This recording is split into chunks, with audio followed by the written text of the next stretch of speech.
Diva, your favorite diva, and I'm back. Go ahead and like, comment, subscribe, let the diva know you stopped by. Make sure you subscribe if you like the vibe. If this is your first time here, welcome and welcome back, Diva Squad. So I give it 3 out of 5 stars. It knew what it was, and it delivered just that. I'm doing a trailer reaction. Video on Diva the Divas channel. Hey, you guys. How are you? I'm a diva. Yes. A diva. Yes, I love it. I love it. What's up, Monique Nicole? What's up, YouTube, our community, the Diva Squad? I don't know if you've named your squad. Baby, I don't know. The Mo Squad, baby. The Mo Squad. Come on. Y'all come on through. Say hello in the chat. We are getting ready to get into weekends on Bravo. Real Housewives of Potomac and Married to Medicine, baby. Listen. But you know that little, I gotta get that video of the little boy. He be like, yes. Oh, yeah. So, the medicine comes back. It's in CapCut. Yes. Yeah, I did. Look, I did one of those for do you want to go on vacation? Yes, Lord. What's up, Brandon? Y'all come on in. Hey, Brandon. The room. Hey, no. What are you doing for the holidays? We saw you had your big Friendsgiving. Yes, baby, it was a little rough as far as the logistics. People canceled on me last minute. Who were supposed to bring main dishes canceled on me. Actually had someone bringing a main dish cancel on me 2 hours before the event. So I had to really figure some things out. But my people came through for me, and it ended up being a very, very lovely evening. So my first Friendsgiving was a success. Hey, that's what we like to hear. I love it. I love it. I love it. I decided to have my Friendsgiving actually on the day of Thanksgiving. So it's a little different. It's a little different. And then I'm going to have my traditional Thanksgiving on Black Friday. So that's so cute. Yeah, I want to do something different. Just a little different. I like when people switch it up and do things differently. Yeah, I really had to, because my life has changed so drastically over the last 5 years. I had to try to make my new traditions. I had to try to do things a little differently to keep myself in a good. I'm struggling, yes. However, I'm trying to reprogram myself and reprogram my body and just do different things. And that's all you can do, Nita, to keep your sanity sometimes. Yes.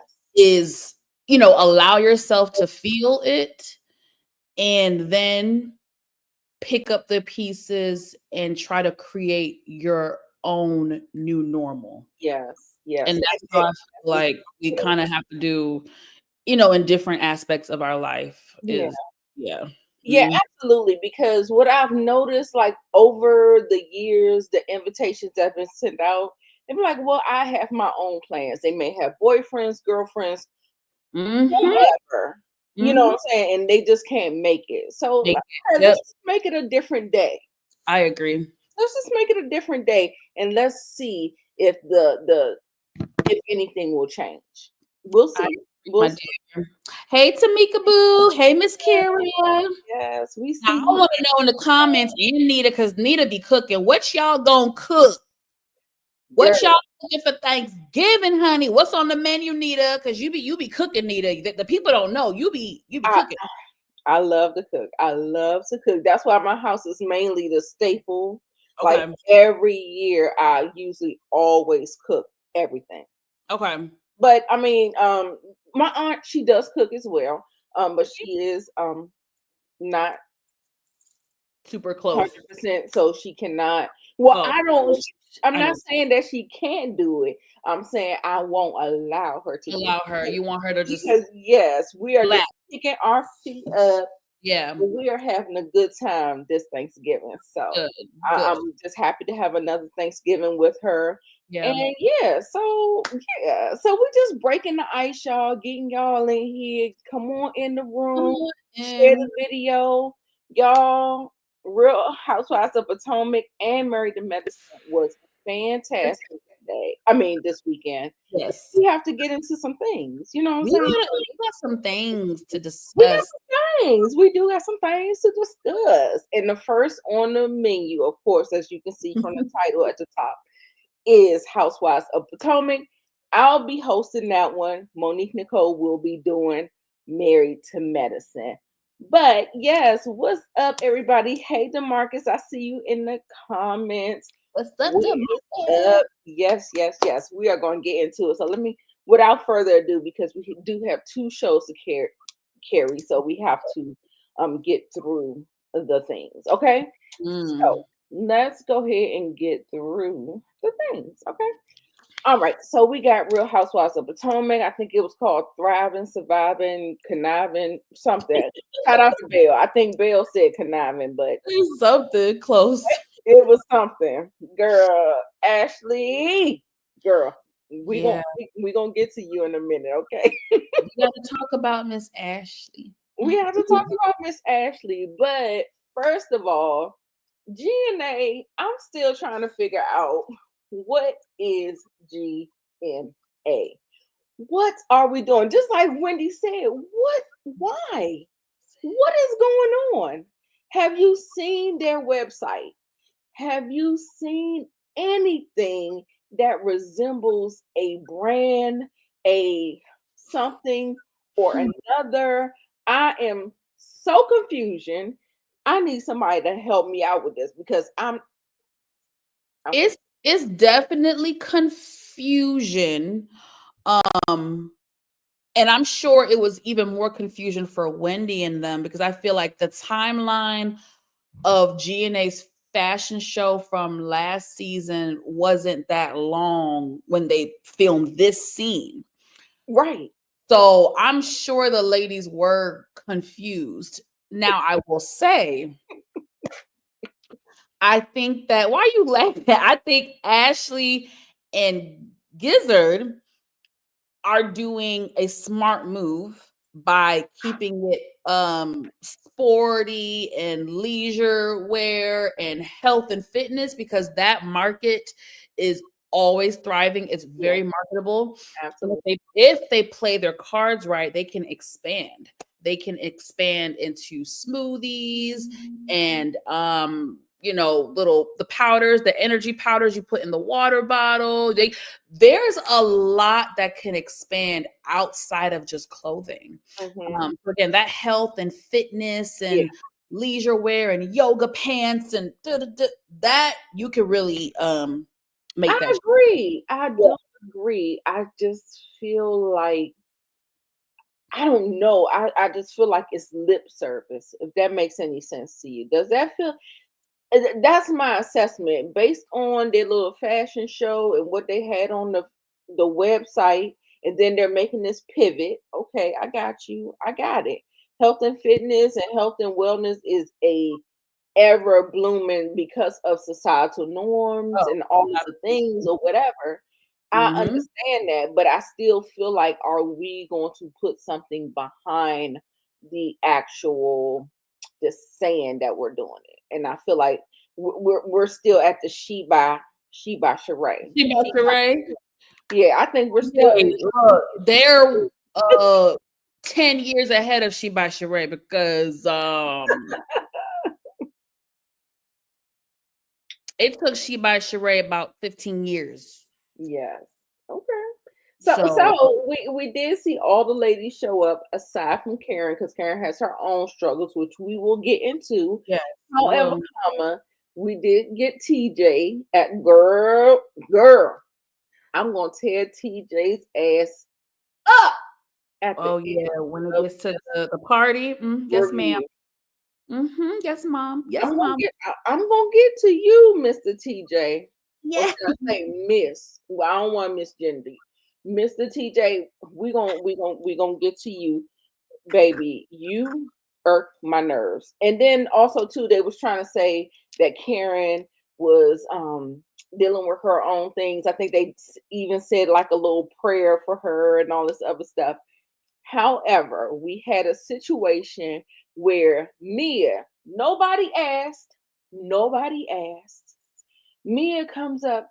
Oh God, you can do her impression better than me. I'm not an impression. Oh, with Mia Gordon, Ink, the children, and all of the things.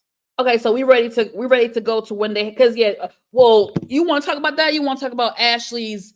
Oh, we're gonna do it. I got a clip of that. But ooh. Okay, well, Mia sat the girls down.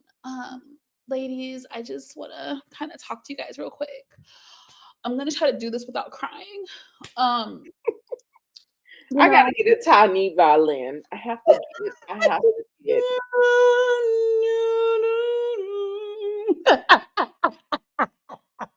Go ahead, Valley girl. You go ahead. You theater. And okay, hello. Ladies, I'm gonna try to get through this without crying, Nita. So like the other day, like Ink had a really big blow up on us. He's like having a manic episode, and he's just like, it's really triggering him, being around me and Ink. So I mean, it got to the point where even Ink said, like, look, if it's triggering Gordon too much, then he'll take a step back. So right now we're on a pause, we're on a break. It's just really hard, you guys, it's just really, really hard. Now I want y'all to pay close attention to the ladies at the bottom of the screen and their faces. He said something else too. Oh. Back to character. Hold on. So he had a manic episode and he told Ink like private information like about my body. Like he told Ink that I like had an abortion with our child. And it's like, why would you reveal that? Like that's something that I chose to do with my body. So like, why would you tell Ink that? Like he's just having an episode. So Ink said that it's just too much. And because it's triggering Gordon, like maybe we should just take a pause and he'll just take a step back. Okay. And sing. And still look at the girl's face. Listen,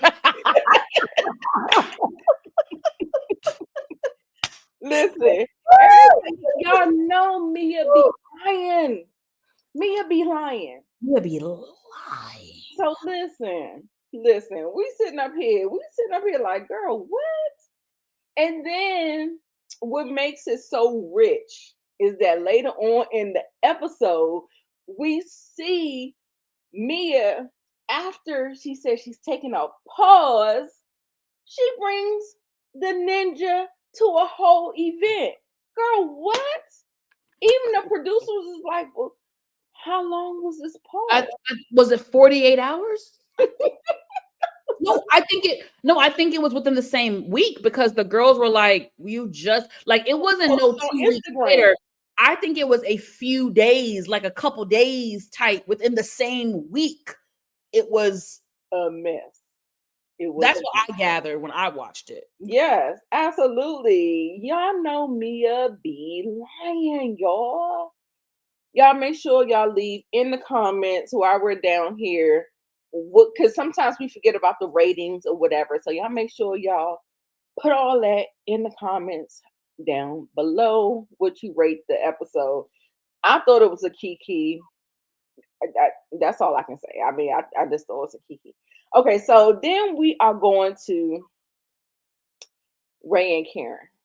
Okay, so Ray and Karen, they are preparing for this. They're preparing for this court appearance. Yeah. And they're having a cute little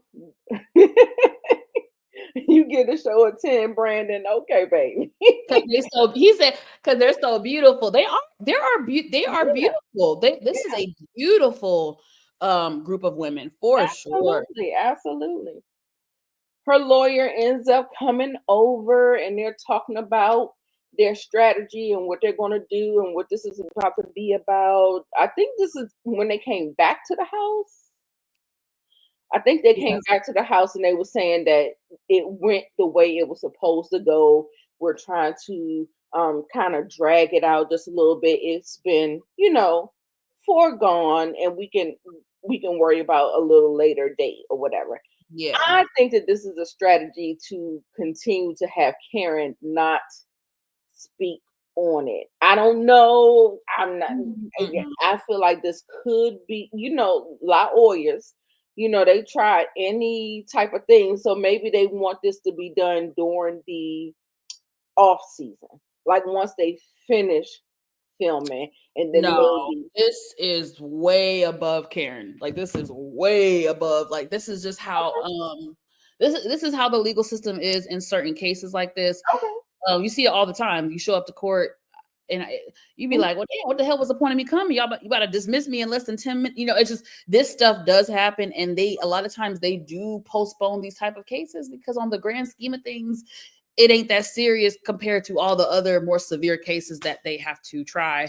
So to me, I've seen this before, so I wasn't surprised. And I believe Karen when she's like, well, damn, I don't want to have to wait another 3-4 months. Like, I believe when Karen was like, I would have rather just gotten it all over with today. Because who wants to sit in agony and like anxiety for 3-4 more months? Like, whether you're guilty or not, it's just like, why, I'd rather just know my fate.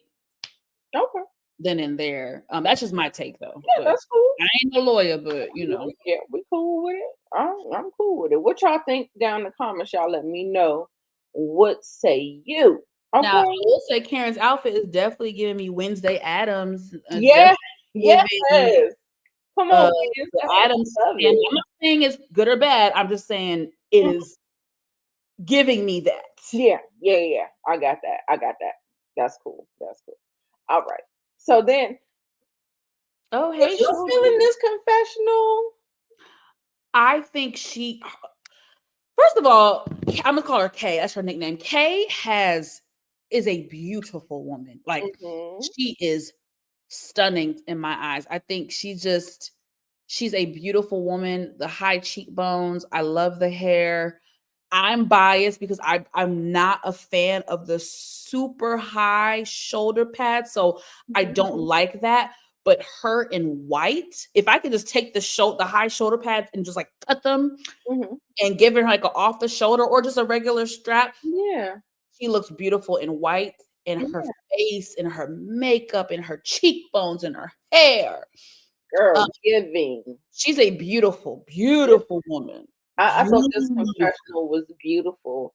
Even though I wasn't a big fan of it, I understand like what they're going for in these confessionals. They're going for couture. They're going for something that will make people talk or whatever. So I felt like she understood the assignment, and I thought she looked beautiful. I think Black people always look beautiful in white. White colors.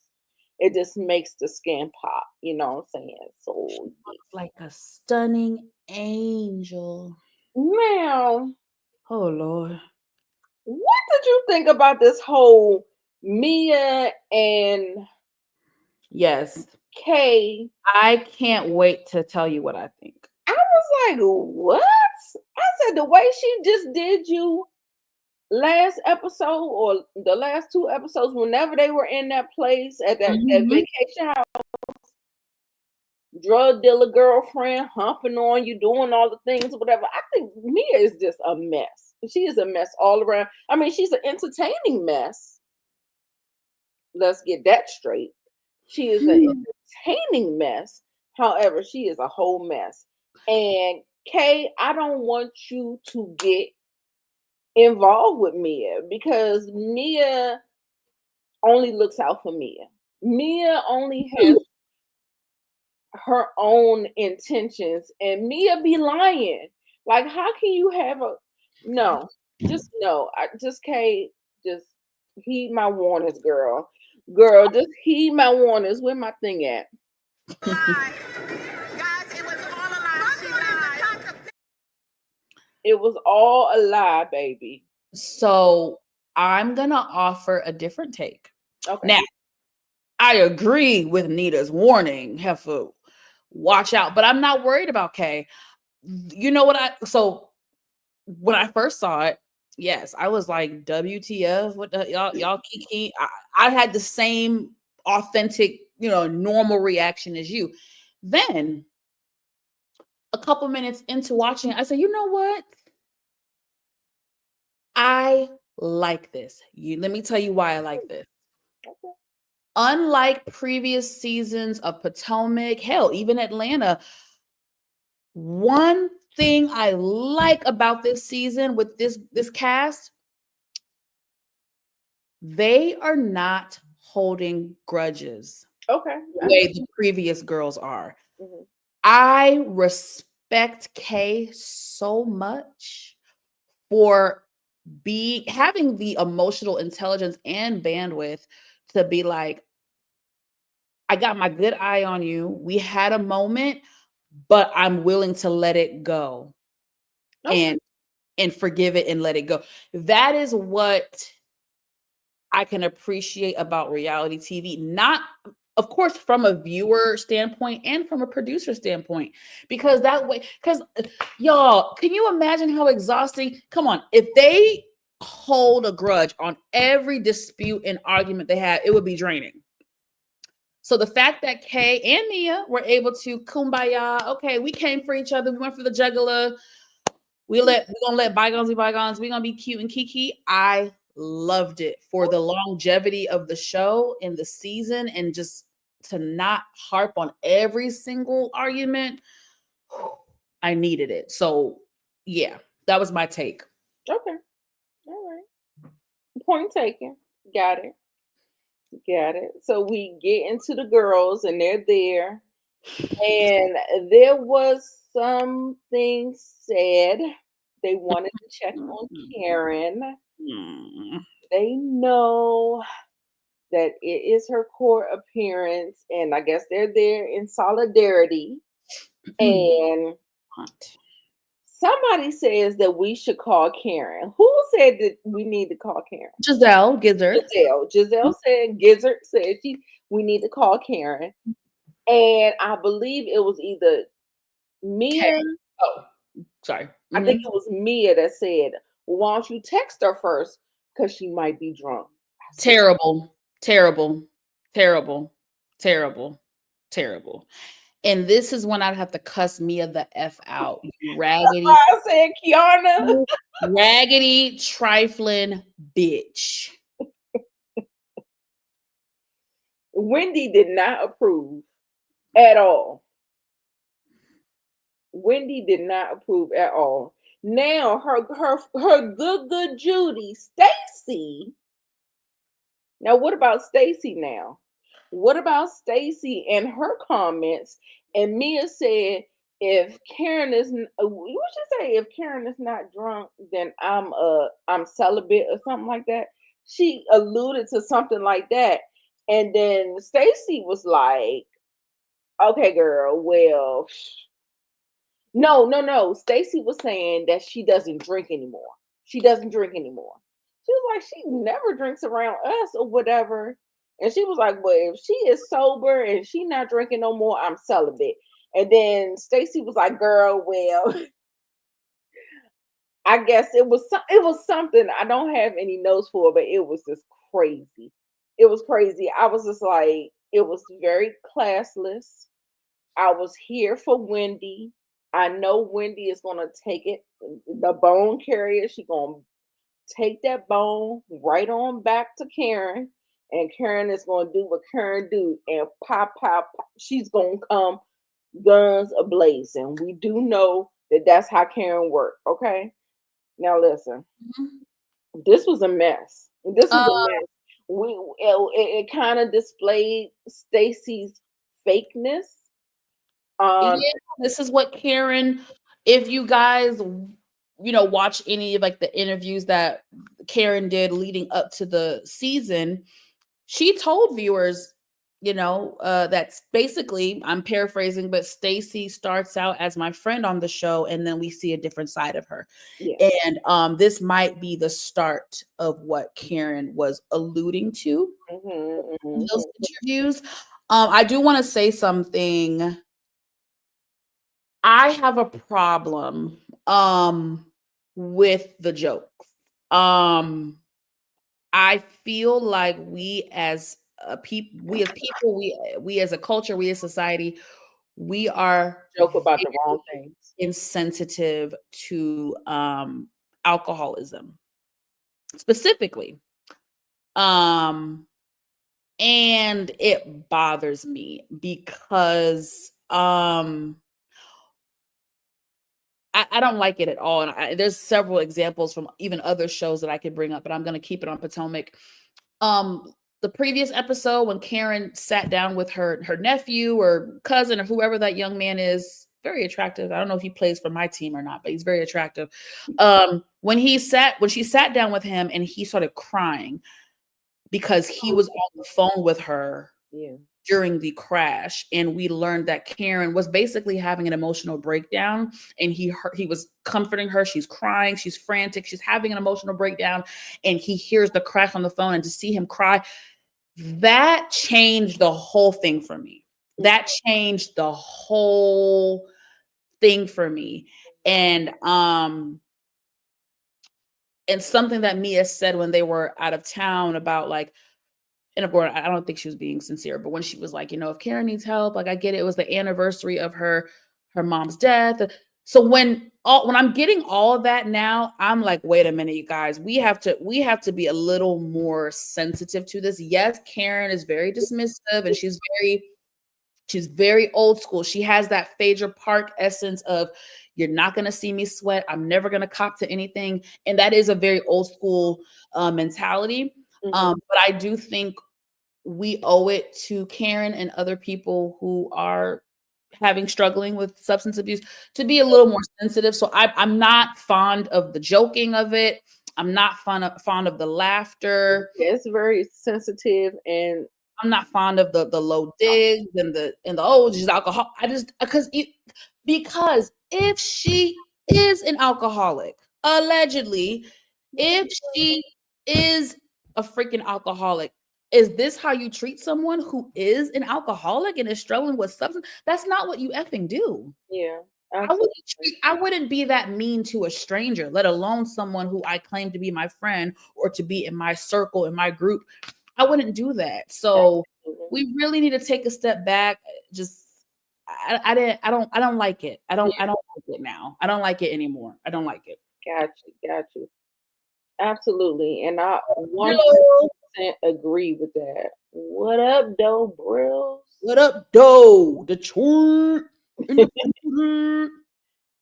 Now listen, if Ashley ain't gonna do nothing with her boys, she gonna have them wiggers up on the countertops with their feet and all of the things. I mean, I understand that they kids and they can't reach the counters and all that stuff, but girl, baby, listen, I'm one of those people, like, don't have your children on the counters, don't have your cats on the counters, don't have, like, no, we're not doing that. Like, it's just something inherent in me that I'm just not, I don't jive with it. I would take shoes off because everyone knows the bottom of your shoe is disgusting. So whether kids or not, I would have taken my shoes. But see, this is why I can't be on reality TV, because then y'all bitch about to come for me for the most smallest thing. If y'all don't fuck up and leave me alone about what the hell I have my kids on the countertop, baby, my kids are on the countertop, not smoking a crack pipe. So see, this is why I don't partake. It's fine. I can't do this reality stuff. And it's not to knock you, Nita, or what you just said, because I'm Black, girl. I thought the same thing. I'm not gonna lie to you. But I'm just saying, it be shit like this. Hey, Dean and Dylan. Look at little Dean and Dylan. Right. They are adorable. Dean is Michael's clone. Girl, yes. And he was Sorry. acting a fool. Like he looked at the camera like, like where's the picture? Look at him. Look at him in that picture. He's like, He is Michael. I said, not the reincarnation of Oh. Michael. Ashley is going to see Michael's face every day, every time she looks at that little boy, because he is a spitting image of his geriatric father. That's probably what Michael looked like when Michael was a baby. Yes. He got Michael's whole face. Yes. So it is Ashley's birthday. Happy 36th birthday. 36. 36, yes. And she had some family come over to visit with her. They was very lovely to her children and to her. Yes. And let's get to this conversation, because we got to get to the conversation, okay? Yeah. The conversation we do. Was basically about the mediation and moving forward with the divorce and all of the things. Now, I respect Uncle Lump Lump. I respect his wife, because they were spitting facts. Now, that mama over there, what the hell is her name? I can't think of her name.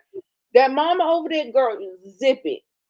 Zip it. We was just in the last episode, and you working 12-hour days, and that you living with ain't doing nothing. Okay? So I'm gonna need you to, you don't have nothing to say about nothing. Okay? So what I want you to say, Miss Ma'am, where's my meme? Where's my meme? Girl, I don't even see it. It's above me now. It's above me. Sheila, that's her name. Miss Sheila. It's above you now. It's above me. No. Zip it, okay? Monique. Zip it. Mama is willing to live in a tent, so I'm not shy. Exactly, Monique. Listen, and you just don't have nothing to say. Zip. Hey, bestie. Hey, niece. All right, girl. This was a mess. The aunt and the uncle, they was like, she was sitting down, breaking down into tears with no tears. There were no tears, by the way. She's breaking down from the Uncle Lump Lump, because they're telling her that Michael got her when she was a young girl, and he wanted something to control. And now that she ding, ding, ding. I'm about to have my Iyanla moment. Stop right there, Anita. All right. What did you just say? Do you heard what you just said, right? Because you know what you just said. Control. Can we talk? Can we sit for a minute? And this is why I F with Ashley's family, because if y'all go back to previous season, that uncle, I messed with that uncle. That uncle has been telling Ashley that Michael ain't shit for the last 5 years. Yes. And just like Nita just quoted that scene, right? And they were 100% right. Repeat it again. Basically, when Michael and Ashley got together, Ashley was much younger. Yeah. She was much younger, much more immature than she is now, and more vulnerable. And this is why I take issue. I don't care what y'all think, what y'all have accepted in society. This is why I take issue with older men and younger women. Now, don't get me wrong. If I'm 35 and I want to date a 45, that's different, because I'm at a certain age. But Ashley was goddamn 22, 23, 24 years old when she got with 70-year-old old ass Uncle Michael, Grandpa Mike. You get what I'm saying? So, and Nita, did you see when her family said control in unison? Do you see Ashley still said, well, I don't know about all that, but she's still in denial. Yeah. Ashley is still in denial. She is. her marriage, about the age gap, what comes with the age gap, the power dynamics, she is still like in major denial. Yes, absolutely. It is a control.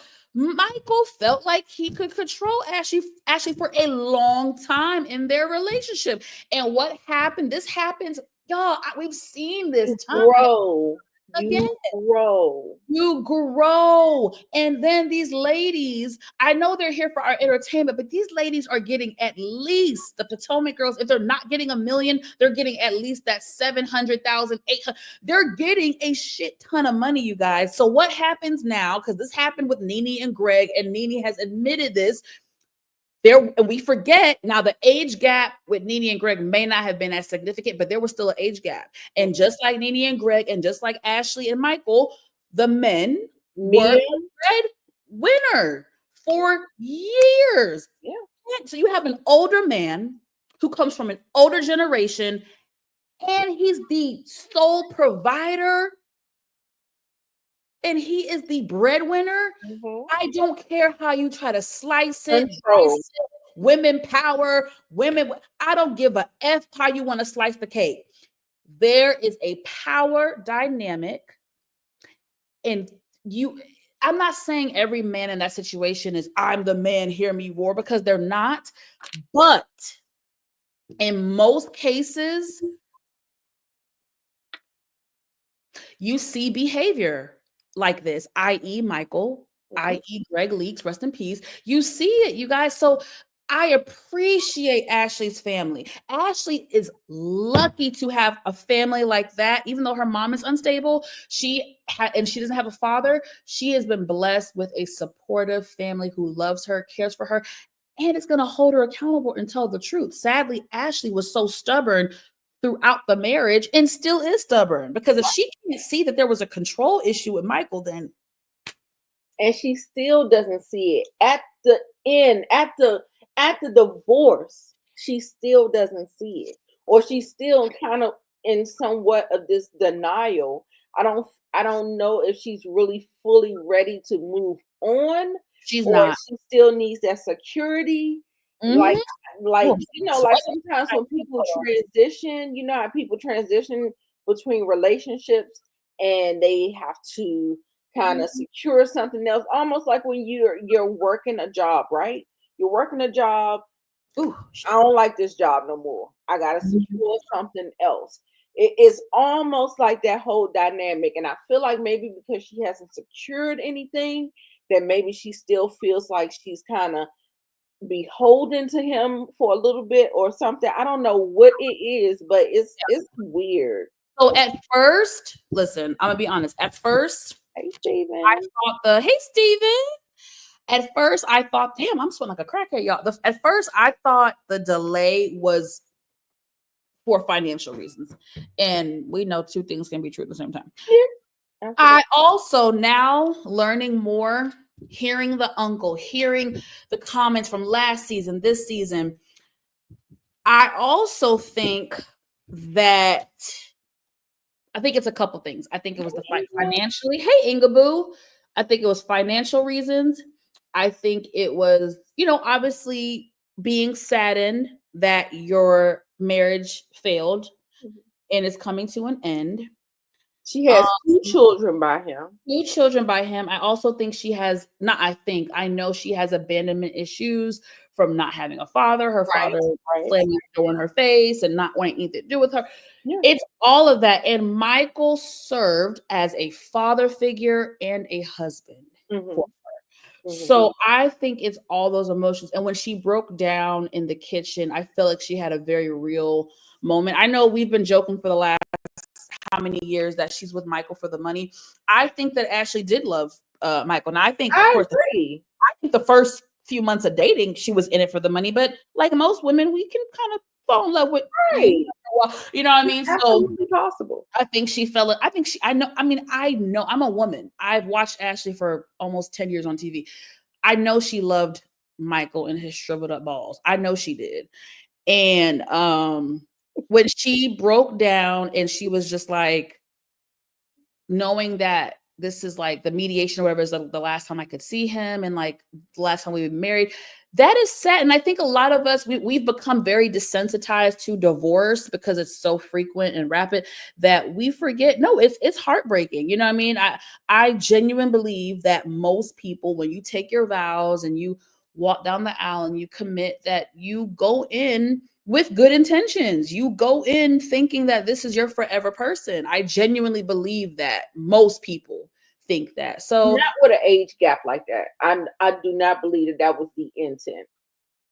He came in with an intention. She came in with her intention. Oh, I agree. Came in, marries together eventually. You know what I'm saying? That's what I'm saying. I think, like I said, I think initially money was the goal, and she was young, impressionable. Here's this rich guy who can show her the world. I mean, the second date they were jumping out of airplanes. So hello, that's what I'm saying. I think initially she wanted the money, and he had a hot, sexy, tight body girl who was willing to give him some. I agree. I think in the beginning it was transactional, but they've been together for some years. So I do think she fell in love with him. And I do think the marriage later became real. And when she broke down in the kitchen in this episode, I believed her. I believe it also because of her history, also because of her abandonment issues, also because of her daddy issues. I think she is scared to be without him, not have that crutch, not have that security blanket, not have, I believe it. Right. And I need her to start listening to Uncle Lump, because Uncle Lump been speaking nothing but facts about people for the last how many seasons we've seen this uncle. And that wife, his wife said, even though, y'all think it might be amicable on Mad Day, you don't know what kind of guns is going to be blazing. And he is a wealthy man, and wealthy men do not get there for nothing. They are usually narcissistic. They're usually cutthroat. They usually have their ducks in a row. This is not his first time. She said it. She said, to your point, she said this episode, another reason why she delayed it was because she knows what kind of man. What did she say? I know what kind of man Michael is. And what did she say? If you do something, he's going to come back at you 10 times harder. Listen, that's why I believe in prenups, because everybody can be in la la and la la land and lovey dovey land and honeymoon. Oh yeah, people. Oh yeah, we ain't got no violence for Ashley. She's talking about me because I was giving her some grace. But what I'm saying is, man or woman, on Mad Day, people get very vindictive. Yeah, absolutely. People can get really fucking nasty. Yeah. And so I believe her when she said, "Oh no, Michael's the type. If you do this, he gonna come back." She already know. You knew it. The whole post-nup thing, the fallout from that. She was sitting up there talking about, girl, I ain't get the good end of the stick. Okay, girl, she made it clear it didn't work out the way at this man's mercy. Okay, pretty much. Nita, you said it. You said, girl. Ashley is at my. Hey, Caitlin. I hope you like the commentary. I hope you stay. I hope you subscribe to both of our channels, and I hope you come on back. Yes. And I like your name, Caitlin Lauren. It sounds like a brand name. It sounds like a celebrity name. I love it. Yes. Caitlin Lauren. All right. Yes, honey. So then we get this scene where Mia is going to pick up Ink after she just told the girls that she's going on a pause with Mr. Ink. Okay. Listen, they're at BWI Airport. I know it well. She gets out the car. She's talking to Jacqueline, whatever. So the producers actually asked her in the interview, how short was the pause? As you can see, the producer asking her, like, okay, you just told the girls in the last scene that you were on pause. The next thing you know, you're going to pick him up at the airport. Girl, which one is it? We always say Mia be lying, y'all. Nita, I have a very fun question for you and the audience. Okay. Audience and Nita the Diva. Who? That like button, y'all. That like button. Who is the biggest liar? Mia Thornton or Phaedra Parks? I'll let you think about it. I want y'all to think about it for a minute. Lie. Guys, it was all a lie.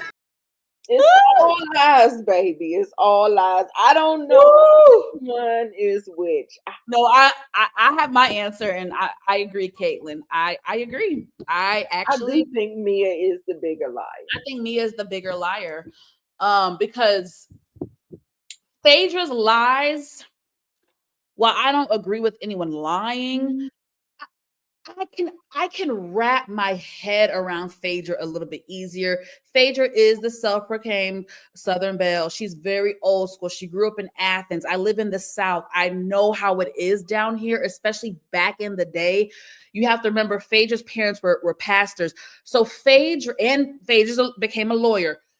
Phaedra lies to kind of for image reasons and to if I'm not saying it's right, but I can wrap my brain around it a little more, especially her old school days on RHOA when she really was practicing law. Yeah, and Mia is just a pathological.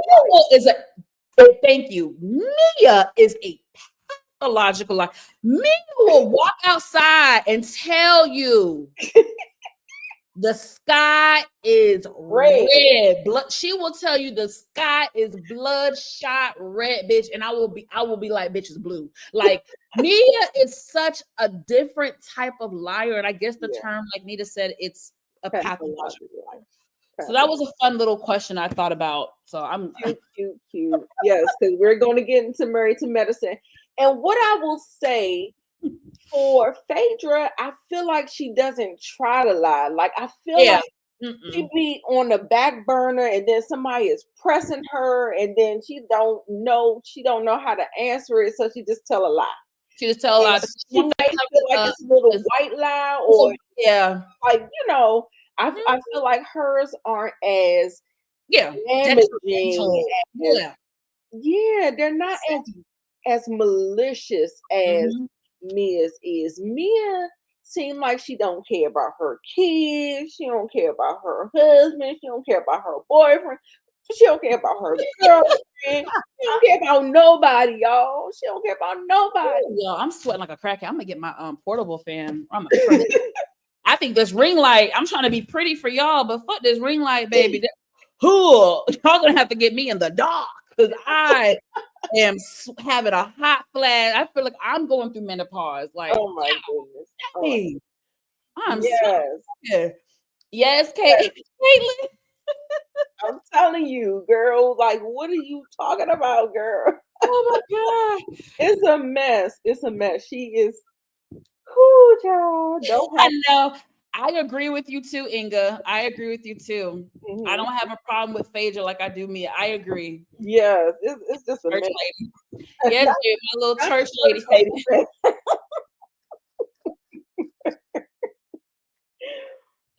Listen. Oh, Jesus, Lord, y'all. I'm really going through it. A mess. Oh, y'all, we didn't get to listen to Ashley's song. Oh, Lord, I forgot Ashley's song. Okay, so before we get this little break, before we get into the last half of the episode, let's go ahead and get that child singing. Can we please? All I can stomach is 15 seconds, please. I already had to go through listening to it. It was so cringy. Oh God.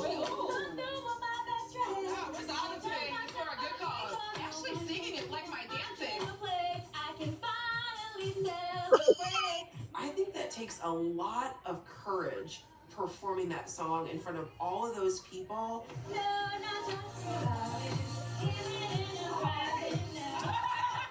About her singing. She put forth such an effort to hit those notes. She really, really did. Y'all give it up for Ashley.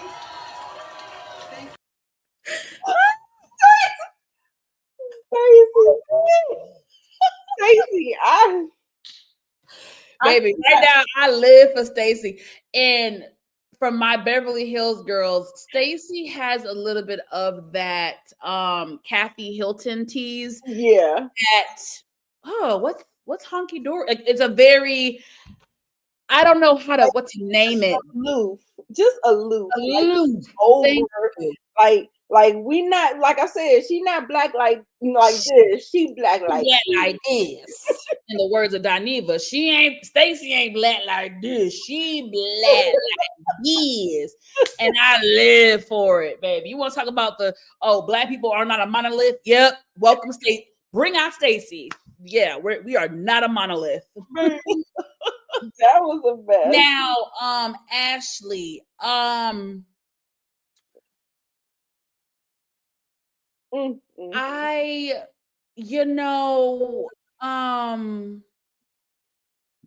usually I'm not this blunt when it comes to people who sing and stuff. Ashley cannot sing. Like, Ashley cannot sing. I know people used to try to like come for Candace. I don't care what the hell y'all try to say. Candace can sing circles around Ashley. Ashley needs auto tune. I mean, at least Candace can do do re mi fa sol la ti do. Okay, and hold the note. Okay, Ashley. First of all, Ashley, that song, honey, was out of your vocal range and ability. Second, you desperately needed a backup track to kind of help you carry some of the part. That part. Backup track was definitely necessary. It was definitely giving me like middle school talent show. I need Ashley to hang up. Oh yeah, I mean it is. KKK. Ashley might be a little better than Kim Zolciak. Kim was whoa. I definitely, Ashley can't sing, but she better than Kim Zolciak. Whoa. No. The ring didn't mean nothing. No. Oh God. I can't take it. Oh, move on now. These episodes was crazy. You hear me? Oh, please hurry. I can't. Whoa.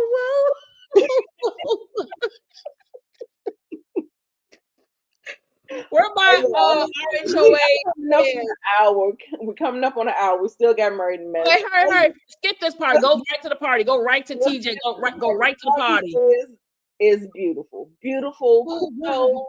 Kudos to the wedding planner, the party planner, whomever, that girl Christine. Girl, kudos to you. It was beautiful. Everything looked beautiful. The girls look beautiful. Yes. Oh, girl, who I am going to give my least best dress? Yeah, I already know. Jazzy. Yeah, I was disappointed. Girl, she looked like you was like a little Saturday picnic, girl. What? Whoa.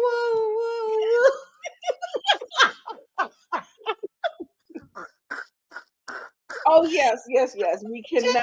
She's gonna come a little more correct. Right, girl. Like, I mean, but it is a season 1. No, bitch. It was not, bitch. It's giving first lady at the church. That's what Jazzy was giving. She's giving the new Giselle. She's giving the first lady at New Birth Missionary Baptist Church. Okay. That's what she's giving. Hell, even Stacey showed up. Jazzy. Now, Jazzy, you're the youngest bitch up in there. I mean, between you and Ashley, y'all the youngest bitches in there. Y'all, bitch. Right. Everybody looked amazing. But Jazzy, girl, no. We're going to talk about Jazzy another day. Why would she have her party on? Listen. I don't give a fuck about Ashley's birthday. No, absolutely the hell not. I'm not. We are 8 episodes in on Real Housewives of Potomac. No, I'm sick of. I Yeah. feel like we've celebrated Wendy's fucking birthday for the 8 seasons. What are we doing here? What are we doing here? Now I agree with you, but I agree with you, you and Inga. I agree because I was like, God damn, Wendy, still your fucking birthday. But to Inga's question, why would she celebrate her birth? Why would she have her party on Ashley's baby? I can tell you right now, Inga. Wendy was not thinking about Ashley's birthday. I don't even think I don't even think Wendy knew Ashley, but I don't think Wendy even had the girl's birthday on her calendar, baby. That's how disassociated she. I don't think she bit more knew that Ashley's birthday was there. Now the question I would ask, the bigger question is, bitch, Ashley, why did you carry your ass there? You bitch. But then again, she needs the check. She needs the check because Michael is only covering, but baby, Ashley needed the check because for me, it would have been a happy birthday, Wendy. I'm about to go out of town for my birthday. I'm about to have an extravagant staycation with my core girlfriends. I'm about to do a quick little trip. But I answer my own question. Ashley needs the check. Ashley can't miss no episodes. Michael only paying the child support. She ain't getting no alimony from him. So yeah, she can't miss the check. So there's that. Also, yeah, I want to acknowledge that I do have a typo. Innocence is not spelled like that. Sorry. Oh, it's okay, baby. It happens to the best of us. Yes. And so they're talking about Karen. Karen is here. She was like, we saw you going into the courtroom. Of course, this is Mia. We saw you going into the courtroom. You had a nice little black look on. What were you going for? What was it giving? She said, baby, it's giving innocence, darling. I said, bitch, when I tell you Karen is so quick with it, so when I tell you Karen be on it, I love to see it. I just love to see it or whatever. So anyway, we're going to keep on moving on. We're going to get to, okay, let's talk about Wendy's mom and Mia. This whole meeting of what Mia started it. Mia came over and she said, oh, hi, because I'm sure that Wendy mom didn't know that the person who assaulted her assailant wasn't going to be at her birthday party. Oh, okay, assailant. Okay, so Gucci. Her assailant wasn't going to be at her birthday party. Oh, no. Okay. But she's here. And she was like, oh, we exchanged some words on Twitter. And she was like, oh, we did? She said, well, you did. So we get the tweet. It says, Wendy's mom blasts her assault against, her daughter or whatever. Girl. As you should. Sorry. I'm going to say the way she keep on talking about that Holy Ghost fire and all of that shit. I'm almost inclined to believe Naneka about what all was going on with the prayers with Wendy's mom. Wendy's mom sound like she is off the hinges. Like when I tell you there's something about the passion that she has, the fervor that she has, her attitude, how she carries herself about all the things or whatever, I could almost believe there could be something to it. But I'm not going to say that for now, but I'm just saying it's just like, girl, that lady gives something. Put me in, coach. All right, go ahead. Okay, so as someone who has a lot of African friends, a lot of Nigerian friends, y'all listening? As someone who has a lot of Nigerian friends, a lot of African friends, I'm gonna tell you, I'm not saying every single Nigerian I'm not saying that, but Wendy's mom is a traditional Nigerian mom. Big on religion.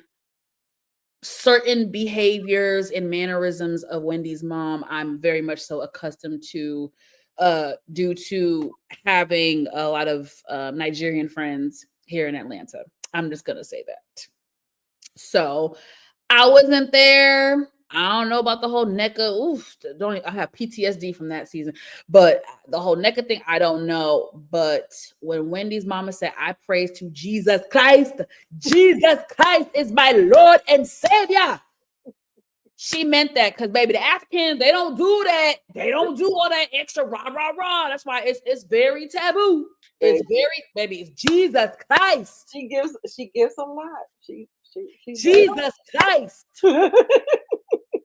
Okay, so it was the best. It was funny. I loved it for the comic relief. However, it was funny, but I did not like how she treated Eddie's family, her family. I think she just had something that was going on with that situation that kind of rubbed her the wrong way, and she just could not muster herself to get a part of it. Like, I don't know if it happened too fast. I know she told her that, weeks ago that she was going to invite his family, but it was something in her spirit. And no shade to the Christians. Like, when you can't get past stuff like that for the sake of family, and you're supposed to be this staunch believer of Jesus Christ and all the things, and did somebody do something to you? Did they kill your dog, your cat? Like, I be trying to figure out, like, like, why in the spirit of Christ we can't move past it, move forward, move backward. Like, why we can't do it? Why? I just want to know. So I just be trying to figure out that whole thing or whatever. So we're going into this thing, child. Wendy makes this entrance, child. When I tell you this entrance, I mean, in theory, like on paper, I feel like it was going to be something, but it turned out to be a lot of nothing, girl. When I tell you, Wendy mother was so mad. She was like, Wendy, if you don't get off of that boat. That girl, it was so funny, girl. Like, that could have, like, they sitting up there doing donuts in the water. That could have went so left. Wendy, that thing could have. Yeah, that was like, yikes. Like, could y'all do a test run first? Like, was this your first time? She was like, I didn't even know what was going on. I didn't even know. It was just I don't think it was a mess. It was a mess. How you think? She said, get the hell out that boat, child. What the hell? It's a cute idea. It's one of them things where it sounds good, but then the execution in reality, you're like, nah, probably should have done something. Girl, and when they said that she didn't come until like a long time later or whatever, like they were still doing the party and stuff like that, and then finally she comes and she makes an appearance, and I'm like, girl, what the hell was y'all out there doing on that? It was a mess. They probably stay away because their mother, I'm telling you, it's something about that mama. Like, I've seen Nigerians, I've heard of them being very passionate about certain things, but it's just something about that mom's demands just feels a little, you might want to give a little pause to. And you like, like, if the daughter is telling me a story, I might be inclined to believe it. If the son-in-law is telling me a story, I might be inclined to believe it, because the way she acts, she just acts weird. You know what I'm saying? It's a little too much sauce on it. Now listen, TJ, because who you talking to? Who the fuck are you talking to? Who are you talking to, TJ? Because you're not talking to me. You must be talking to Stacey, because you're not talking to me. Let me play a clip of what this ninja said. Because we about to roast him. Baby, listen. Who are you talking to? Absolutely. I was looking for you. And I kept saying, where's TJ? On her man. I didn't see you. I'm sorry. Get it together, man. You better. You can take your hands off. Coming up and she's sitting up there looking like a You fucking can take your oh damn, I just hit the shit out of my leg. You can take your hand. Oh my God, Jesus is my Savior. Baby, I would have had to. Oh Lord, y'all, my blood pressure's going up just because. Oh, first of all, you a ninja talking to me like that is already like crazy.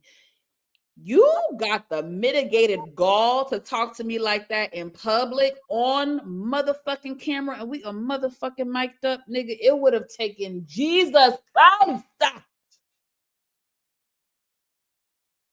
to keep me calm. Because one thing I don't do is public embarrassment. You could go. It would have been a who the fuck you talking to? What you mean I can't put my hand? What? Like it would have been the ultimate form of disrespect. Sorry. Run that back, Nita. Run it. No, run it back. Run it back. Run it back. I want to see what never mind, because I'm gonna say something really mean. Okay, here you go. Absolutely, I was looking for you. You ran, I walked you sit down here, man. And I kept saying, where's TJ? I'm not over there. You came to the party hanging out party with me. I didn't see you, I'm sorry. This is a temper tantrum for me. What's wrong with you? You take your hand off. Think like. Coming up next. I'm like, oh, I'm sorry. You can leave.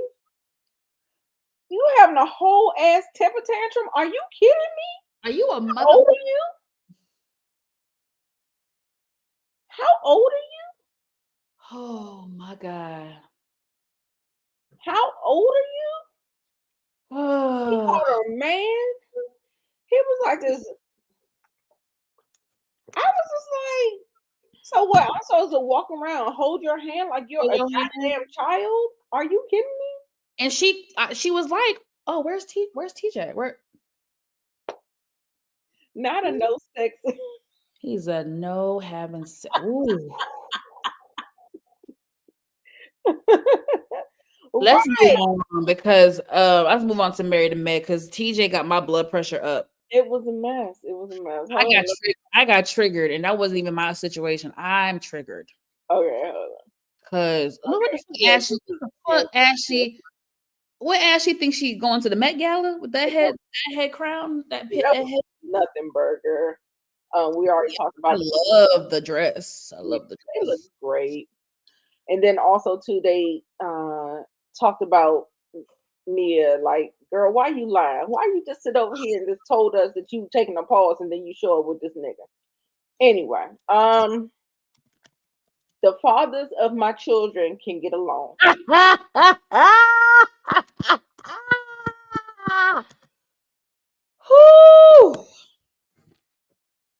Then here comes Stacy. I thought all your children were my children. Wait, Mia, Gordon was the father of your kids. Yo, Stacy. Yeah. Wait, Mia, I'm so confused. I thought Gordon was the father of your kids. Girl, it was good to me. I'm gonna give it episode of 9, y'all. We be on planet Earth and Stacy is in fucking Mars, bitch. Because I don't understand.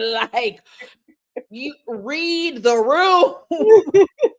Stacy does not read the room. But it makes for great television, I have to say. Please rate the episode before we get out of here. We're gonna get to Married to Medicine. Oh my God. I was thoroughly entertained. I don't know about nobody else. I was entertained. And oh my God. Like I said, I don't need to have like crazy drama, people fighting and cussing and fuss. Like, I love to be entertained, baby. Whoa. Right. She is a whole dingbat, baby. I give it a 9. Monique Nicole gives it an 8.5. Okay, let's go ahead and switch over really quick. We're going to switch over to Married to Medicine. We'll be right back.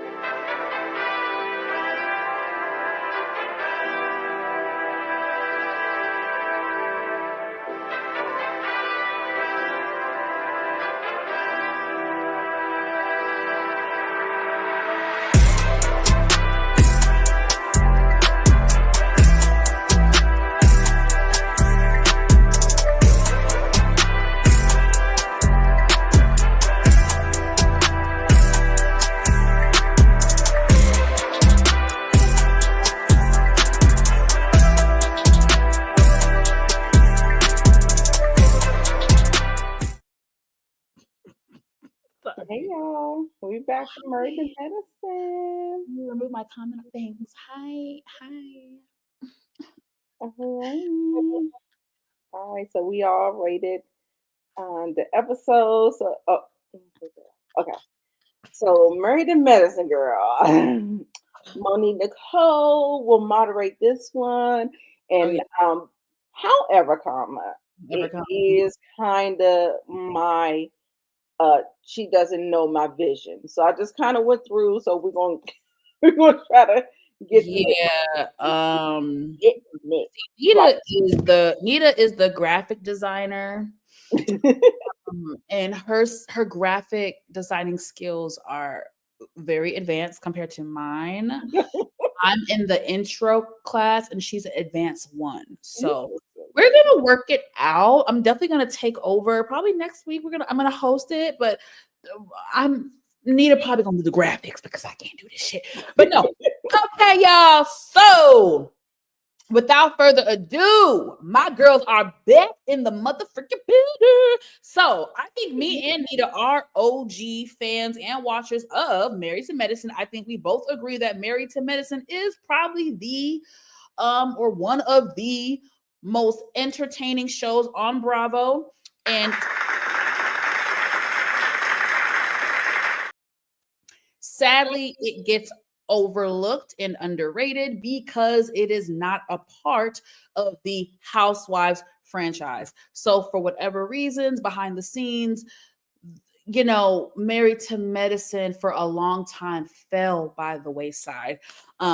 Still obviously had enough viewership to be on air for 10 years, but I always felt like Married to Medicine did not get the recognition and support even from the Black community that it deserved. But thankfully, the last couple years, especially thank you to Dr. Heavenly and Carlos King. I know they get a lot of flack, but the truth is their podcasts. Okay, Nita, their podcasts and their Instagram lives and their commentary and banter on the show the last couple years definitely helped propel the show. Heavenly doing the interviews with the blog sites and it really helped. So I am so thankful that the ladies are back for season 11 of Married to Medicine. So I'm going to try to go over I kind of need the next picture, but okay. So we start the episode off with just a little montage of the cast. Of course, we see my girl, Dr. Jackie, doing her big one, seeing a patient. We got Miss Phaedra Parks with, I think her son's name is Dylan, aka Mr. President, but Dylan is in the back seat, probably, picking him up from school, and they're having a little conversation. Now, one thing about Phaedra, baby, Phaedra is a lot of things, but over the years of watching her on Housewives of Atlanta and stuff, Phaedra is an amazing mother. She has really done an amazing job raising those boys, okay? And we have to remember she did it pretty much by herself for several years when Apollo was in jail. So shout out to Phaedra for being an amazing mom. Now we have Toya, Tacky Toya. No, I'm just kidding. We got Toya. Hey, girl. And we got Eugene, baby. Eugene that lost a little bit of weight, baby. He on that Ozempic, allegedly. On that Ozempic, baby. So Eugene lost a few pounds. I'm like, okay, Eugene, you ain't looking too, Eugene, you ain't looking too bad. Eugene, you ain't looking too bad. Toya, watch out for the ladies, okay? Because Eugene is a good man, Savannah. And them girls will gladly take Eugene, okay? So treat him right. They had a little flirtatious scene. Were they insinuating that they just got done smashing or doing some little freaky deaky stuff? Because that's the vibe. That's the vibe that I was getting, honey. Yes. Let me Yes. know. Y'all, Anita said Yes. yes. It was very insinuation that they were having sexual relations. Yes. So, I love a active sex life in a marriage. Hello. Shout out to y'all. Then we got Cecil and Dr. Simone, and they're conversing about their plans. You guys, they are reminiscing on 30, 35 years since they graduated college. And they 89, baby. 89. They old. So God bless them. But baby, I was born in 1990. So they, for them to be that old, they look the good. And this is no shade. They look the good. And I have seen Dr. Simone in person. She looks the good. And I think Cecil is a very handsome older man. They both look scrumptious to me. And so they are reminiscing. And you guys, they are back.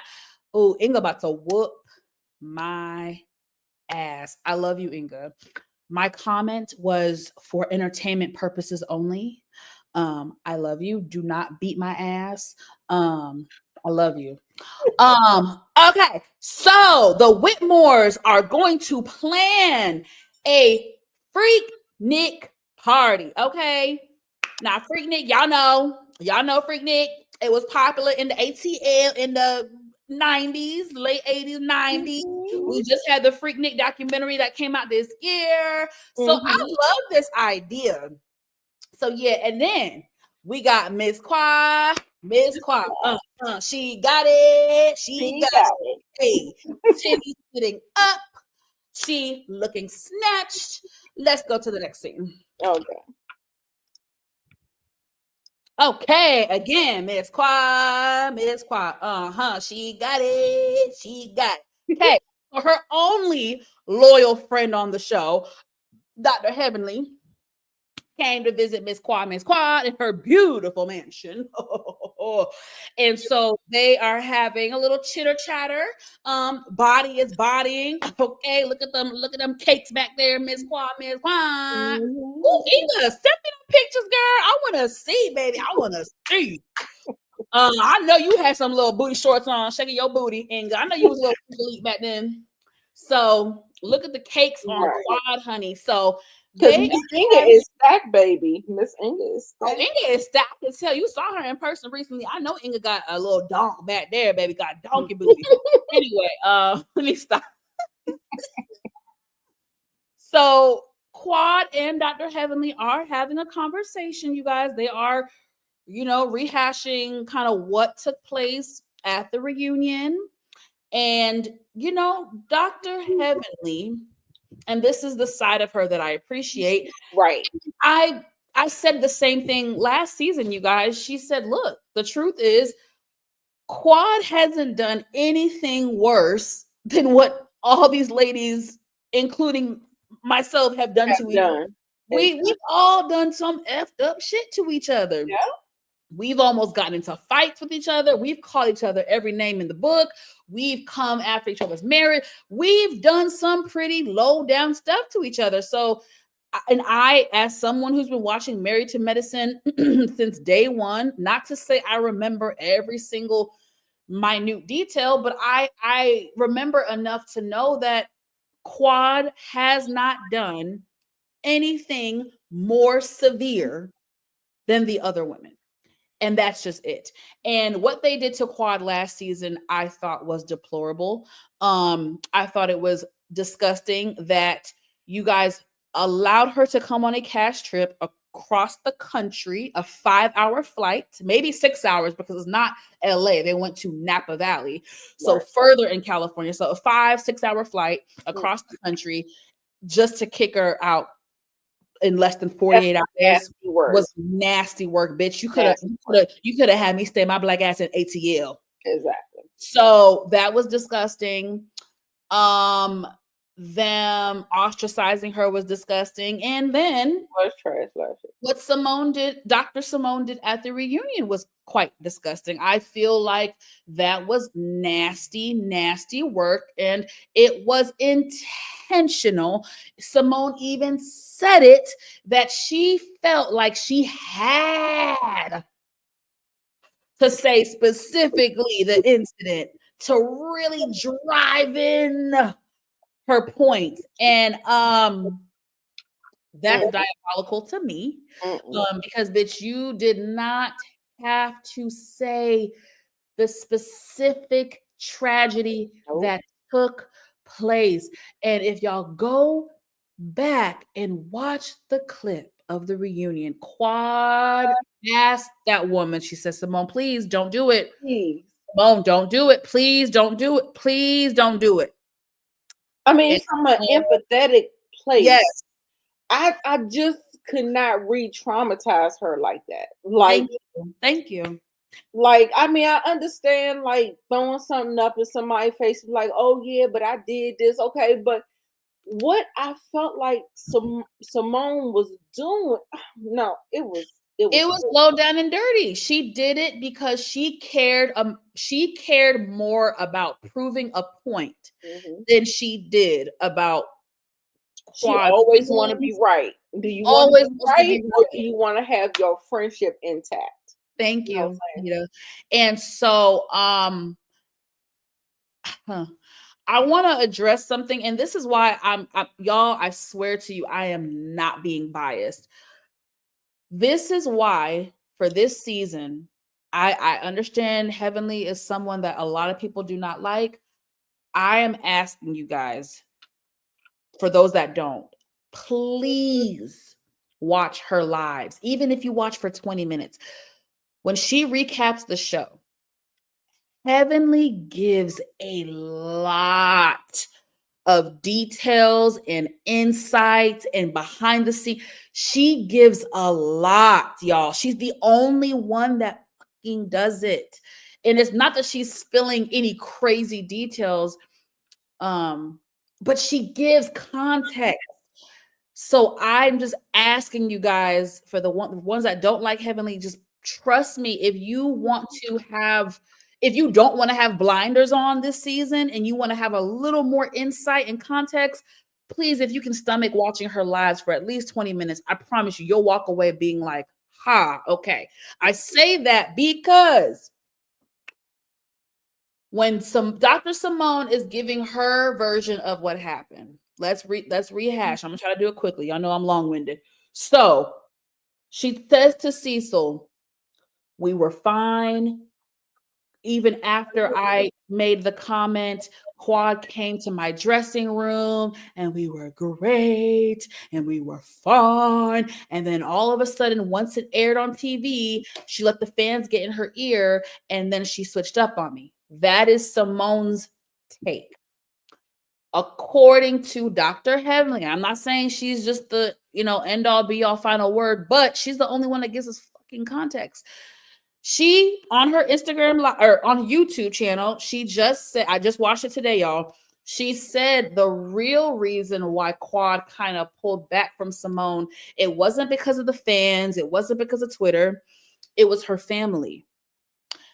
Heavenly said that once Heavenly said she, meaning Heavenly and the girls, did not think Bravo was going to air that clip, because she was like, usually when we tape and stuff, she was like Bravo, Andy, Bravo, like, breaking the fourth wall. Like, not even Andy. We got to stop blaming Andy for everything, y'all. No. I'm saying like, the production team to cut the scene. Like, she thought Heavenly said they really thought they were gonna like chop the scene up to where Simone didn't say it the incident happened.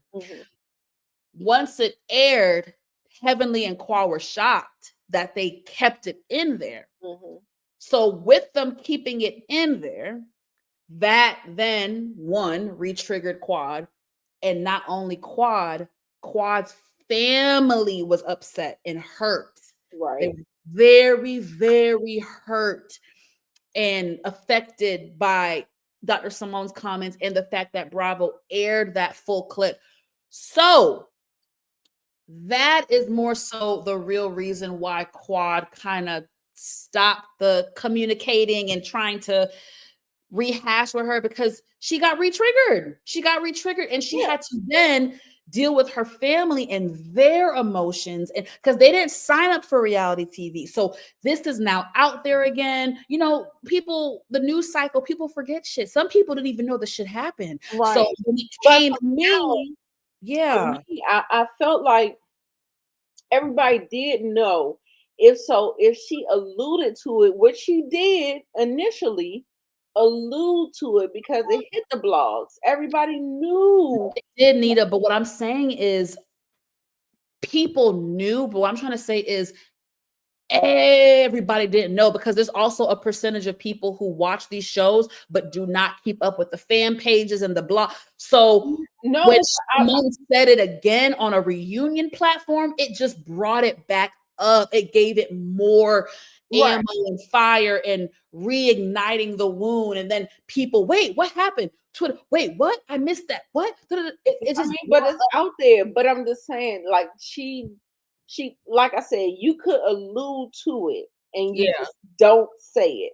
She kept on saying, "Please, Simone, don't she say said it. She said right. Don't. You're right. She was pleading with her. Pleading. She was. Say it. Mm-hmm. And if you want to find it on your own, you can do whatever. You can Yep. do whatever. But I'm just saying, like Simone, you had the you had the ability to have some self-control and some self-discipline and not do that in the spirit of we're going to move forward. Now, if you didn't want to move forward, then just say that. Say that. I think that's disgusting to go that far just to prove a point. Simone could have literally said, Quad had a very tragic incident that took place. Right. And I made sure to reach out to her and, and comfort her during that difficult time. That's it. That's it. That's it. And all she asked for. He said, it's a live moment. We know it's a live moment. Yeah. I understand. But I'm sitting up here and I'm like, girl, she's sitting up here pleading with you. She's crying, she's pleading. Like, what? I mean, you wanted her to have a nervous fucking breakdown? Or no, Simone, she really turned my stomach. And Simone used to be my girl, baby. I used to go. Simone used to be my girl, but she's done some things that no, ma'am, had me very perturbed. But I was. My heart, like I cried because the incident that happened was so tragic. Like I would never feel comfortable. You see how we're not even saying it now. I could never in that moment have said it. Like I wouldn't, but let's move on before I get emotional. Okay, baby, quiet. So yeah, more so that's She got it. She got it. It's the same thing as what I said. Heavenly reflecting, Heavenly apologized, and Quad gave her credit. She said, "I will say this, Heavenly, despite your flaws, you are one of the only women amongst the group who you don't have to have someone be like, hey, Heavenly, you might have taken it too far. Please, please, please." Like as far as real friendships, Sweet Tea don't matter because they weren't real friends. But as far as the real friendships, you know, yeah, Heavenly has the last 3 years. Heavenly is the only cast member that has looked out for Quad, that has shown up for Quad, that has supported Quad, that has been there for her, that has taken up for her, that has given her grace. Right. She is. Yeah. Absolutely. And this is the same thing. Cecil asked Simone, hey, you know, who's coming? Everybody that I keep in contact with and speak to. So mine is Quad. And we do see a clip of Cecil. Yep. Now listen, see, Uh, so Lisa, I see you. don't do that, Nita. I know what you're trying to imply. No, I see him trying to be a producer. I What did see. you gonna say? Oh, God. No, I'm not going to compare him to Peter Thomas. I'm not. I'm not going to do that.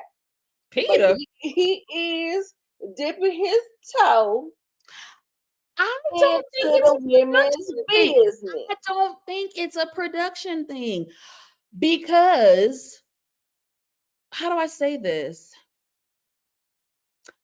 I believe that there are people, sometimes you have soft spots for people. And I think that based on his confessional, the comment that he made about Quad, the fact that he said, I always try to look out for her. I don't know him. I'm just saying for me, it felt real when he said that. I don't know if it's because Quad's the youngest. I don't know if it's based on the relationship they all used to have, but he's him saying, I just always try to look out for her. That spoke to me. Um, so that was very nice. Now, the argument, Nita, you were once married. Panel, replay crew for those married, engaged in a committed relationship.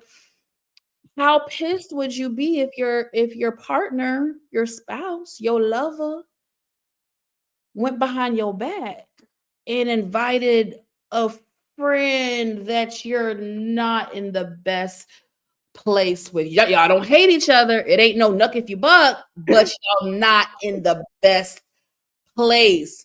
I would love to know your thoughts, Nita. It looks like some people have fallen off. I know other people are live, but Yeah. repeat through. I would love for y'all to answer that. Nita, as someone No, who, for me, married, you're in a committed for relationship. me, for me, Mm-hmm. I'm not with that. I'm not with it. I'm sorry. Like every time, listen, when Simone wanted to call it off, when she wanted to call it off, I thought it should have been quits. I feel like that they were not in the same place, growth wise, otherwise, or whatever, and they are stagnating each other's Come on, girl. growth and happiness in their relationship. Ooh, And come I on. actually applaud people Mhm. who choose their happiness and Okay. choose being a better person and letting a person go. I, I hate when people stay too long in people's lives knowing that it's not right. Okay. Like I want people to genuinely be happy. That's just what it is. That's what life is about. Like you can choose a person. That's why they say marriage lasts in the US for 8 years. It's called the 7-year itch. Ooh. Baby, it happens. It happened to me. It happens to majority of the people. Look at the stats. I ain't telling you nothing That's not, that's true or not out there. true. Yeah. But I feel like that they needed, like, even if they wanted to still be combined as a couple, Yes. because marriage is a business, so you can still be, and then kind of do your own thing. Because Cecil has this thing. You remember, Simone had a problem with him with another female friend. Yeah, I And remember. it seems like he's having the same trouble with this female friend that Simone don't like, which is Quad. And he's sitting up there. She said Cecil's representative. I mean, she said Quad's representative talking to her husband. I'm gonna need you to shut up. I'm gonna need you to STFU. Ooh, Nita the Diva. Listen, the, Nita the the cycle is repeating. It's not the lady that she made him leave. He had a female friend, and her gripe was oh, he takes her feelings over my feelings. This is the same thing. He's taking Quad feelings over your feelings. Ooh. Did y'all not feel like that? Anita, I know you're right. This is the thing. I know everything you're saying is right, and I co-sign, but I'm gonna be a little like biased. What do you do when you know your partner is fucking tripping and dead ass? You know what I'm trying to say? Like he know, like Simone is dead ass wrong. She is wrong. He's wrong She's set in too. her ways, and she's not going to change. But I don't gotta So accept when you it. realize a person not going to change, I don't gotta accept it. That's not some. No, that's what I'm saying. If you realize the person is not going to change, what you going to do? Okay, well, shit, I don't know. I say be happy. Yeah, Now, what they gotta do with? I mean, they were living in two separate residences. Yeah, a few years. We're Married to Medicine fans, right? Yeah, you're right. Okay, so they were living. They difficult. Let's move on because Simone is a little difficult for me, baby. Yeah, we got a lot to cover, and I gotta go soon. Yeah, ooh, okay. I'm gonna let. Ooh, what do I want to say about this? Okay, so we got Sweet Tea and we got Dr. Greg, and they're talking about Hi, Greg. Hi, Greg. They're talking about their marriage or whatever. Talking about how they've been smashing and trying to make a baby. Cute. God bless her on her journey. Mm-hmm. That's really it. Then it's okay. Phaedra Parks, babe. Okay, body, yada.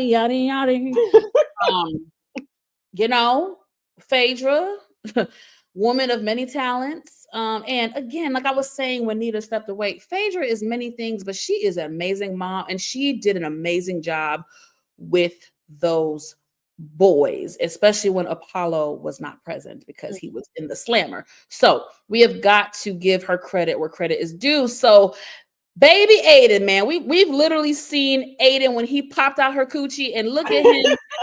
What a blessing. He is 13 years old. So and Aiden, baby, Sweet Tea how to. Okay, he gonna teach Sweet Tea how to swim.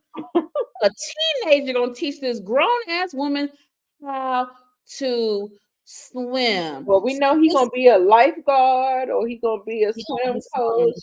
I love that for him. I love this. I love this with the kids, and I like seeing the women in their element of motherhood and at the house and shit like that. So cute. Ooh, this Girl, is Phaedra. This look, baby, was every. Jessica, it's giving me Jessica Rabbit. Baby. Giving me a Jessica Rabbit. And Heavenly gave Phaedra her flowers today, baby. Dr. Heavenly gave Phaedra her flowers on her lot. She said Phaedra is, and she had a lot of nice things to say about Phaedra. She was like, we cut up, but she's like, I respect Phaedra. I like Phaedra. And she's like, I'm gonna be honest, Phaedra is the best dressed bitch on this baby. She said Phaedra, from the hair to the makeup to the outfits, like Phaedra slays all seasons.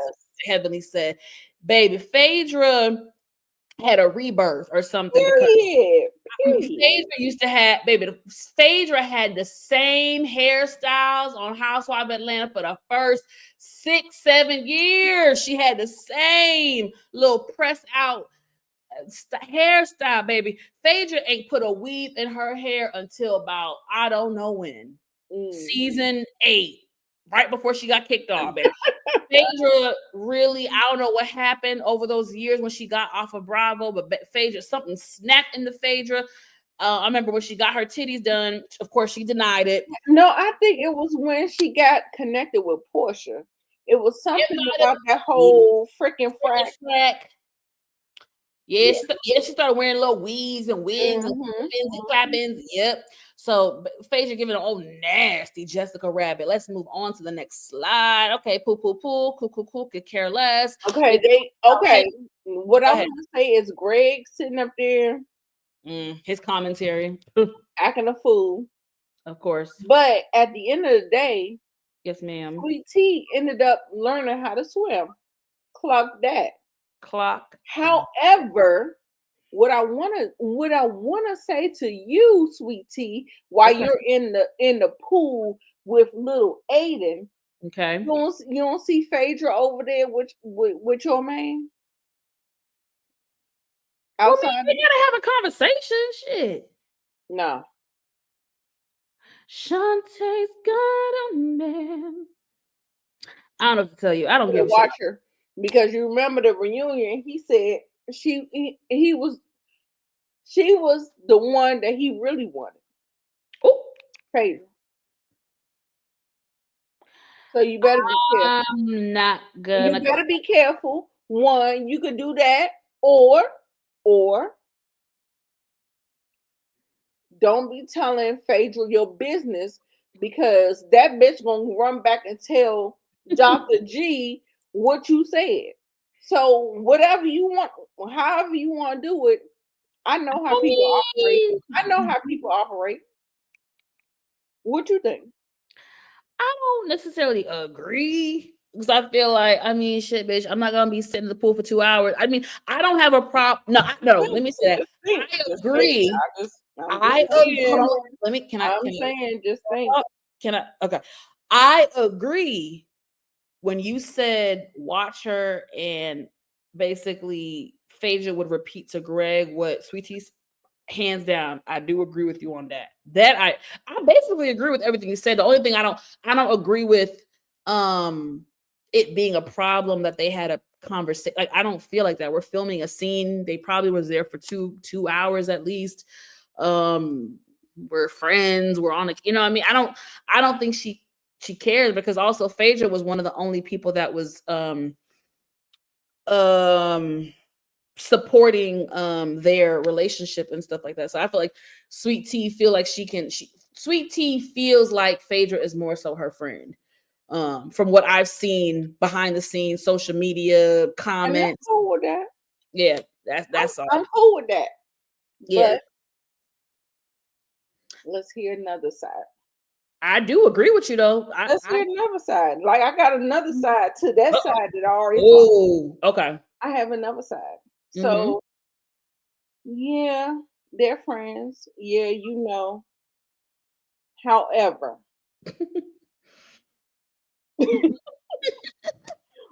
we can go all the way over here on is a different side. Like, okay, tell me. I'm intrigued. I'm intrigued.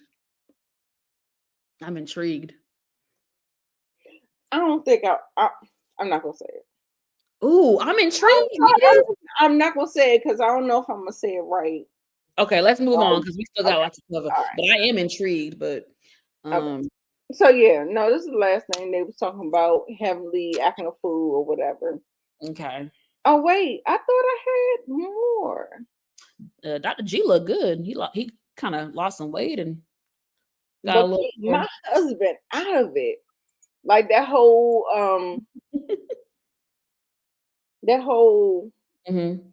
Twitter back and forth. They were doing Instagram lives and all that. Oh, that got messy, right?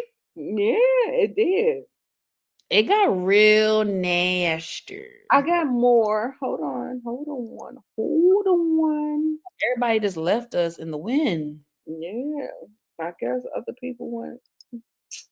Oh, my titty out. Ooh, thank God y'all couldn't see that. Wait, what is going on? My titty. Oh. Show it. Maybe we'll get some views. You silly. All right. So we got the last half coming up. All right. I don't know. Just be careful. Be careful about your people. Be careful about your people and who they talk to. And it's just yeah. Okay, so we get to the hibachi. Oh, this is your. You go ahead and do it. So, I mean, not much to talk about. So we have Dr. Simone and Cecil gone to Dr. Heavenly and Dr. Damon Daddy house. And I think it's probably the first time in a long time that Simone has taken her ass to Dr. Heavenly's house because we all know their complicated history. Oh, yes. Tag me in, coach. Dang, I didn't even say nothing yet. Tag me in. What I say wrong? Baby, what I'm telling you is Yeah. that these women, these doctor women, have made a pact to stick together. It feels like everybody that is on the outs is a sweet tea, quad, people who are not doctors. So it feels like a classism type of situation. Um, Listen, I listen, think listen, listen to that what happened. listen to what I'm trying to tell you. Yeah. Sometimes in groups it's ageism, Oh, for sure. sometimes it's I, classism, you're right. sometimes it's racism. I feel like these women, and Cecil brought it up at this dinner, and Uh-oh. he said, why can you make amends with this person, but Mhm. you can't do it with this person? Okay. Let me say my thing. I think you're right because the first few seasons of Married to Medicine, oh, there was major classism of the doctors and the doctors. That to me, now I disagree. I don't think that's what's happening right now, but it's not too far fetched because these ladies have displayed that in the past. I vividly remember that in the beginning of Married to Medicine. It was very doctors over here and the wives over there, and y'all ain't shit. And so it's not too far fetched. I personally think one, Heavenly and Simone have Heavenly has been trying to get back into Dr. Simone's good graces for the last like 3 solid years. I remember 4 years ago during the pandemic when she was on live with Funky Dineva, and she started crying about missing her friendship with Simone and how she messed it up and how she wants Simone to forgive her. So this to me it's been a long, like Simone has taken 4 fucking years to forgive Heavenly. And we saw some of that last season. We can't forget last season. They were Dr. Simone was starting to come around a little bit more with Heavenly, and even non-taping, on taping. I've seen them go out together at Cheesecake Factory here in Atlanta. They've been building on their relationship, and I've seen that off camera, so that's why I'm like, I don't think it's that. In this case, I genuinely think it's been 4 fucking years, and Dr. Simone finally is like, starting last year, she started to be nicer to Heavenly. But that's my issue with Simone, is that she holds really big grudges, and it was a lot. Yeah. Her and Heavenly. And, Dr. Simone, and what I thought she was a Sagittarius, but she is actually a Pisces. Can y'all believe it? I don't be getting to none of them zodiac. I only know about a couple of them, but nonetheless, child, it took a long time. I mean, it was to the point where fans were like, Dr. Simone, can you please forgive Heaven? Like, just, she was dragging it, and I'm gonna move on because we're taking too Like long. I said, I feel It's twofold. Hold on, it's twofold. Dr. Simone held a grudge because Heavenly clapped back at Cecil, even though Cecil threw the first punch. I need Simone to own that. Cecil threw the first punch and Heavenly clapped back. So that became a whole thing. And then Dr. Simone was jealous and upset about how close Dr. Jackie and Heavenly were getting. So it was 2 issues that Simone had, and she dragged it out for 4 years because Simone holds a grudge and is very nice, nasty. Now, finally, they get together. Heavenly's trying to make a good impression. She got the drinks pouring. She got the hibachi man. Turn up, turn up, turn up, turn up. Heavenly, again, being a loyal friend to Quad. Quad gets brought up. And Heavenly says, I think you owe her an apology. And it doesn't have to be that deep. It could be as simple as, hey, I said this, and because it hurt you, I'm apologizing to you. you know it's bad when Dr. Heavenly has to be the voice of reason. I mean, Heavenly, the voice of reason. Oh, Lord have mercy. And I mean, I've seen Dr. Simone be this way, and that level of stubbornness rubs me the wrong way. Very much so. But again, I was happy that Heavenly was trying to campaign for Quad. And again, just do the right thing, because Quad hasn't done shit worse than none of them bitches. Let's move on to the next scene because I'm getting hungry looking at the hibachi. Oh, so this scene, they bring up the drama with Sweet Tea and Dr. Greg and how things. Simone had me cracking up. She was like, "We was having a good night. You about to make it go." Yeah. We left. She did about to make it. Yeah. Even Dr. Damon Daddy was like, "Oh hell, is this the part where we get loud?"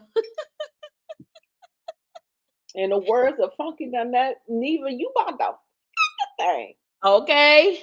You got the book. Oh God.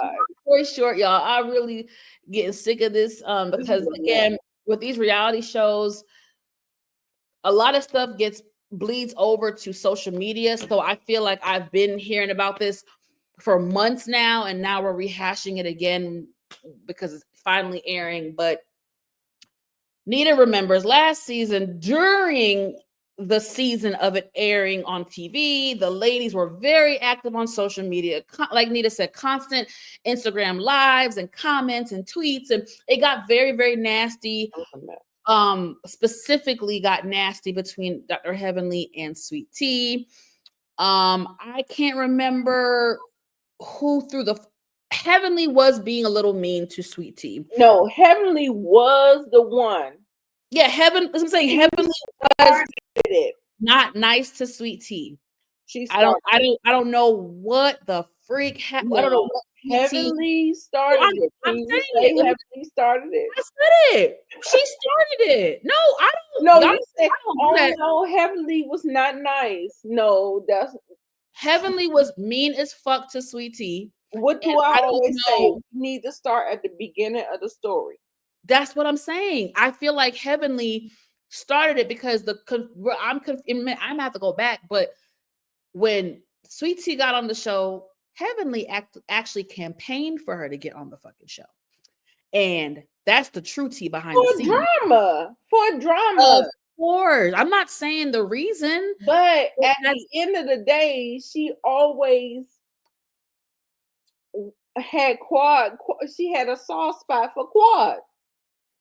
So if Quad's man is mistreating Quad, and then he goes out and find another girl and then come back on the show, it's drama. Hell yeah. And that's what she wanted initially. That's what I'm saying. Heavenly is a mini producer. What I'm trying to get at is I don't remember verbatim what Sweet Tea did, said, rubbed Heavenly. I don't know what warranted Heavenly to start really attacking and throwing shade at Sweet Tea. I don't remember everything. I have to go back. I don't remember. I have to dig in the archives. Okay, but nonetheless, Heavenly, let me just get it out, please. I'm very ADHD. I got to get it out. Heavenly started being very mean to Sweet Tea. It bled over to social media. Then there was an infamous Instagram live with Sweet Tea, Heavenly, and Phaedra, if I'm not mistaken, and Toya. And shit got nasty, and too many bitches. Heavenly and Sweet Tea started getting real nasty with each other, and Sweet Tea was the one that took it to hell and says something about your dead mama. And that is when Heavenly said, well, bitch, my dead mama has a better chance of getting pregnant. So it got nasty. Now, I can't remember the timeline, if it was before or after that. And Heavenly admitted it on her YouTube. It don't make it right. She apologized. It does not make it right. At some point, Sweet Tea started making disparaging comments about Dr. Heavenly as a dentist in her dental practice. Y'all know the girls don't play about the profession stuff. So when Heavenly said this out her mouth, I'm not defending it. I'm just telling y'all what the fuck she said. Heavenly said, well, bitch, you gonna come from my practice. You ain't got no business for me to come after. So I'm gonna go after your husband shit. I don't follow that logic. I don't agree with that.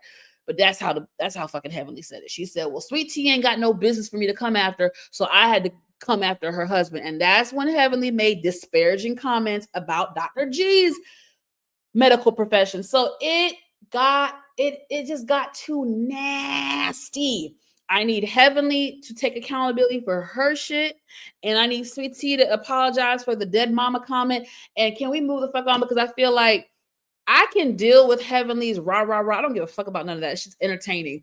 I don't like when it gets too dirty. I do not like when we talking about people's jobs and their practices, calling Dr. G a pedo. That was just too far. Like, it was too far. Like, and that, bitch, Heavenly, you lucky he ain't can give you a defamation of character lawsuit, because if he ain't do it, then he can't. If he do it, then he can't. You think if he could, he would have already? Because that's a pretty, I just don't agree. I don't agree with Heavenly going after his business, and I don't agree with. If you're innocent and somebody say that, then I feel like you should be able to fight that. Does that make sense? Yeah, I don't know, I don't know if it's because of his friendship with Damon. I don't know what it is. I don't know, but all I know is it got very nasty. Listen, I remember the situation a lot different, but because. But I said facts, though. I said what Heavenly said. 11 o'clock is past my bedtime. I cannot recall the events, but I feel like I need to make a video because I feel like the way that the events was told, it does not. But I didn't say anything wrong. I said I don't know. No, I felt like you said things and they were not in the right timeline. And so I said that. I don't know the timeline, but the timeline at some point is something happened and Heavenly started being very nasty and mean to Sweet Tea. That's a fact. It spilled over to social media.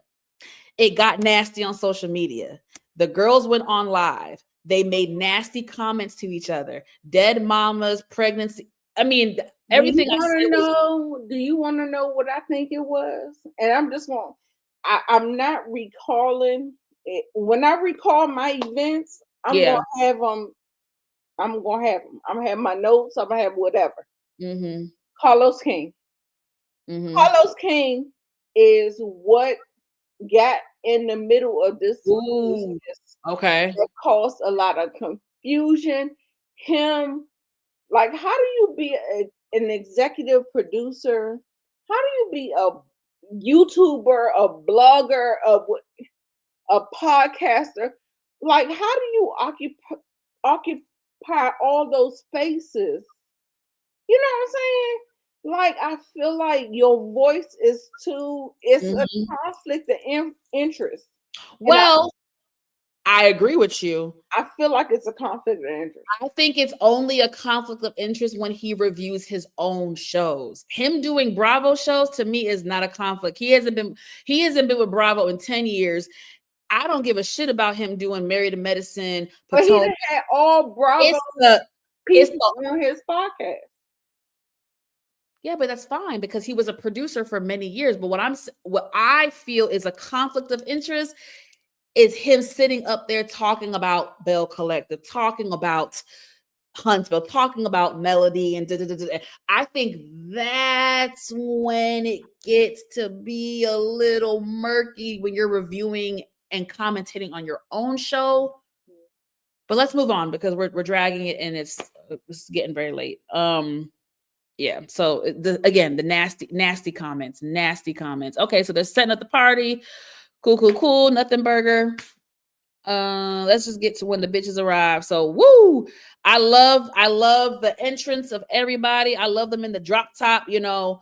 Love it, love it, love it, love it, love it. Baby, when Cecil came up in that jump, Boom, boom, boom. I loved it. I loved it.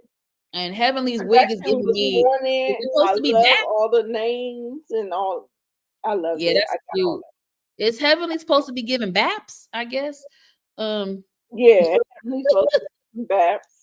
Baby, Cecil is a very attractive older man. I can tell you that. Yes, girl with the hat to the back. I say, bitch, what? Cecil is a. I think I might have did a little double Yeah. turn. I might have did a little double turn on Cecil. I think Cecil is very attractive. All right, y'all. So Dr. Contessa is back. A lot of comments about Dr. Contessa's appearance. Dr. Contessa has always been beautiful, has always been fit, has always had body. I mean, I remember even when she did the fitness competition, how ripped she was. She's lost weight from then, that fitness competition. Mm-hmm. I don't like her this frail. It gives me sickly vibes when women get this frail, i.e. Dr. Contessa, i.e. Eva Marcel. It just gives me a little frail, but Dr. Contessa is a beautiful woman. I actually saw her twice this summer at an event in person. Dr. Contessa is sexy as fuck. Y'all know I'm strictly dickly, but baby, Dr. Contessa is a beautiful, very attractive, very sexy woman. So how did y'all feel about everybody being so confused about them being there? I know. They were weren't they at weren't they at Sweet Tea and Cecil's wedding like last season? Yeah. She was a full cast member 2 seasons ago. Why are y'all so? Girl, it's TV. It's TV. It's TV. But yeah, so Miss Quad shows up late.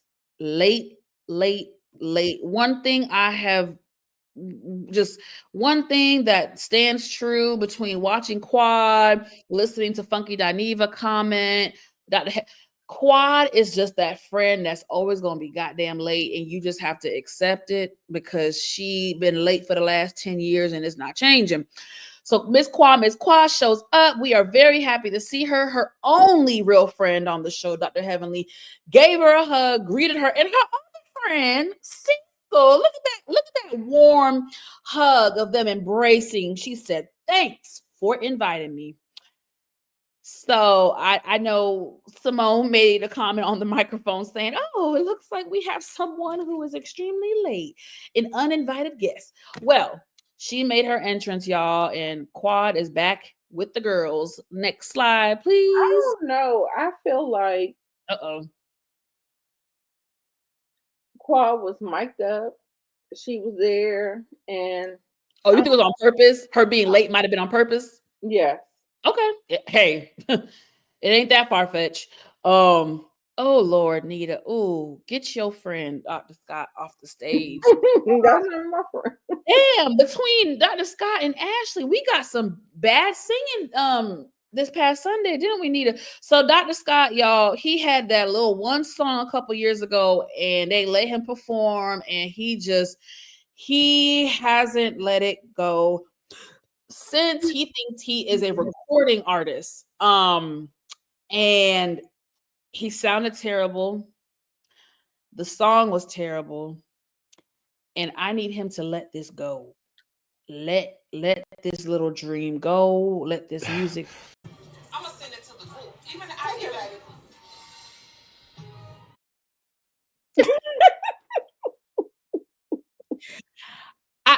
Take care, baby. We don't want it. We don't want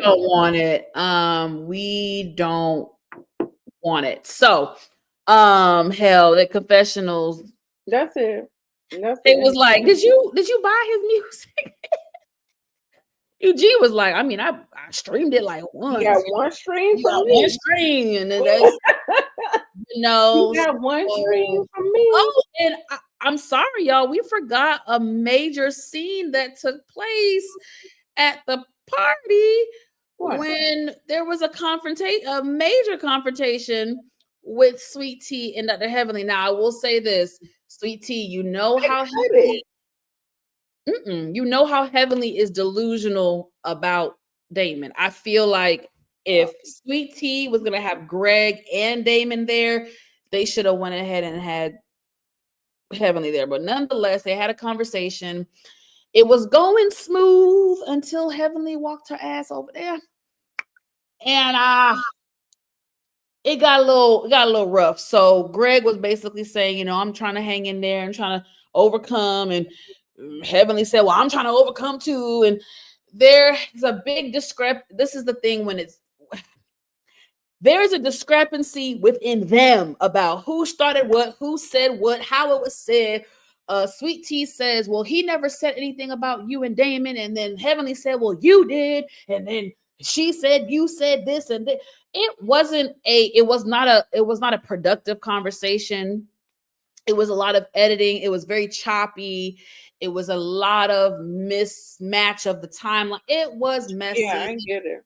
Because it was very. I didn't put it in there because I didn't put it in there, but it was choppy as you know. It was very choppy. So it's like there's only but so much context we can really talk about because it was a very choppy scene, and it ended very quickly with Heavenly cussing and walking away, and it wasn't really productive. And at this point, it's too much chaos for me. And I feel like once it gets that dirty and both parties have done low blows, at this point, can we just fucking squash it? Heavenly, you say sorry for the fucked up stuff that you said. Sweet Tea, you said sorry for the fucked up shit you said. And can we just call it truce? Because what I don't want, I'm already exhausted. It might be because this shit was already on the blogs and social media. I do not want to see Heavenly and Sweet Tea go at it for 5, 6, 7, 8 episodes. I don't want to. I don't have the bandwidth for it. And I don't want to see Contessa and Heavenly go at it either. Yeah, that too. I feel like we already did that. Like, girl, no, we're not doing recreated drama. So I like the Freaknik vibes. I like everything they did, the Hibachi, Freaknik, yeah, all that. It was great, but the contrived drama, no, I'm giving it a 6. Ooh. Giving it a 6. That's the lowest I think you've ever given a show. Is that the lowest? A 6. You felt like the drama was contrived. I mean, this is real drama. Because the shit is spilled over in social. It's real drama. It ain't contrived. It's real. I can give the production value a lot because I feel like they did a lot. Like Simone and Cecil Party, baby. Yeah, I love it. I'm a bump. Gave it a 7. Yeah, I said 7. I'm gonna bump it up. I think at least 7. At least 7 minimum. I'm gonna bump it up because that party was everything. Spend some money on that party. Came bumping up in that. Boom. When he came bumping money on that party, baby, it was everything. I liked it. Yeah, they spent a little coin on that part. Inga, yeah, a lot of people, and I don't want to talk about people's looks, but it is what it is. It's part for the course. Contessa had her whole face done. Contessa did something with her face, and I don't like it. And it's contributing to the nose. Oh, it's more than her nose, Nita. It's this. It's that puffy. It's that puffy. It might just be filler. It's a filler or something, and I just don't. You can tell she got fillers done, and they just haven't. Maybe they didn't heal in enough time when she started filming. I just don't. and again, I hate being like this, but it's par for the course when you're on TV. But yeah, between the frail body and the Botox and fillers in the face, Contessa is so beautiful. I just don't want her to mess up her face with that type of stuff. But Inga said, I wish they wouldn't drag Damon into their leave. I want Damon to hold Heavenly more accountable. I think a lot of people want Damon to hold her accountable. Now, Heavenly always says Dr. Damon Daddy does check her, but he checks her behind the scenes privately at the house, which I respect. I do respect it. I guess I'm okay with it. I respect that, but however, okay. If somebody checks you and then you say, I'm gonna fake like I feel like Heavenly fakes it. Like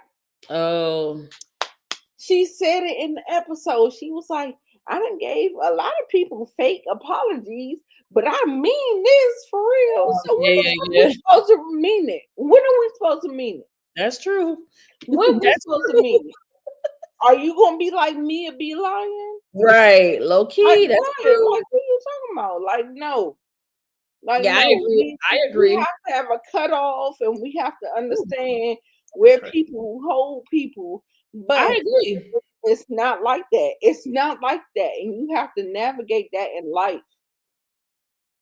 You really, in real life, you have to understand that sometimes people like, oh yeah, we good, but we ain't good. We ain't good. Mm-hmm.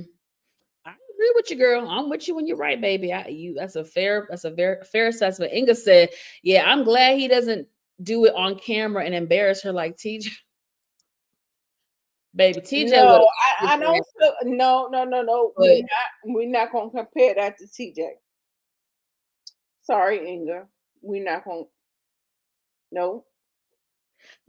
I mean, I think she's just saying I would rather him reprimand.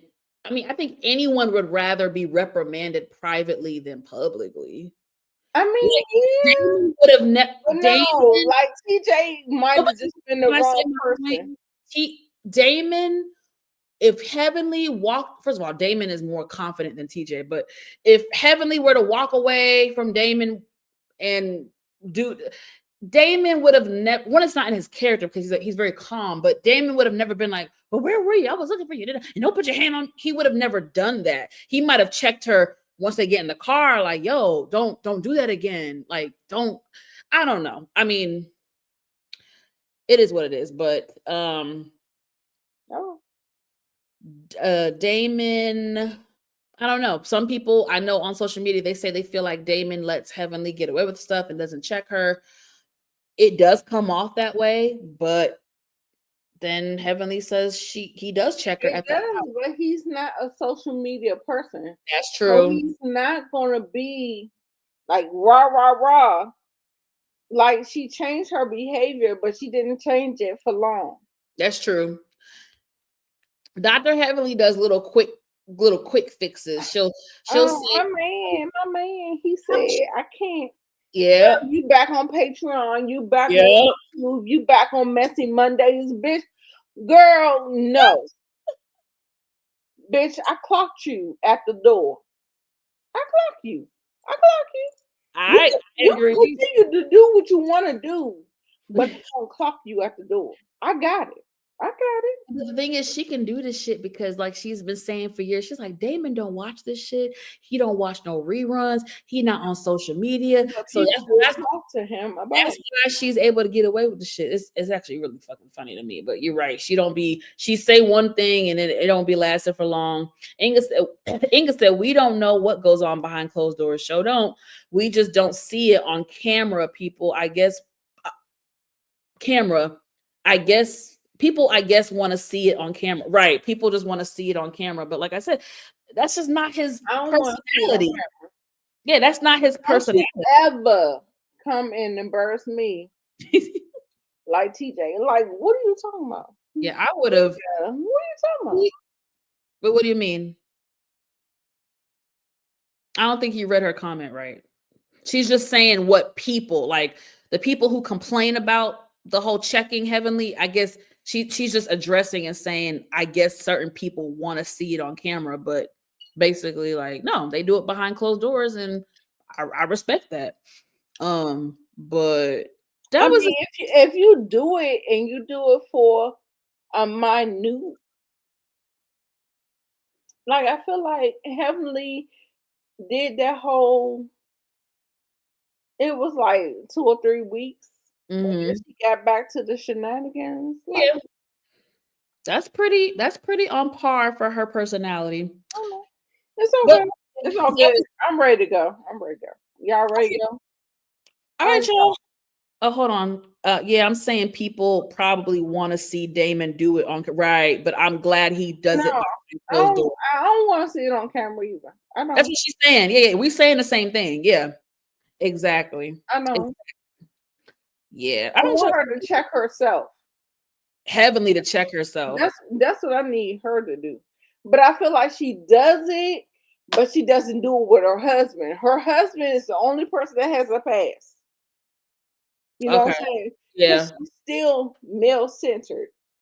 She's still she don't care about none of these females. It's Mhm. all about the men. Her husband, i.e., baby, what you Damn. want me to do?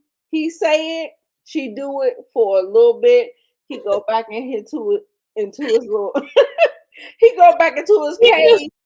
He Into go his back little into his cave, cave. and she get back to the foolishness. You know what I'm saying? That's what she You do. a mad baby. Dr. Damon is patient because to put up with someone like Heavenly is no easy feat, baby. She do what she want to do.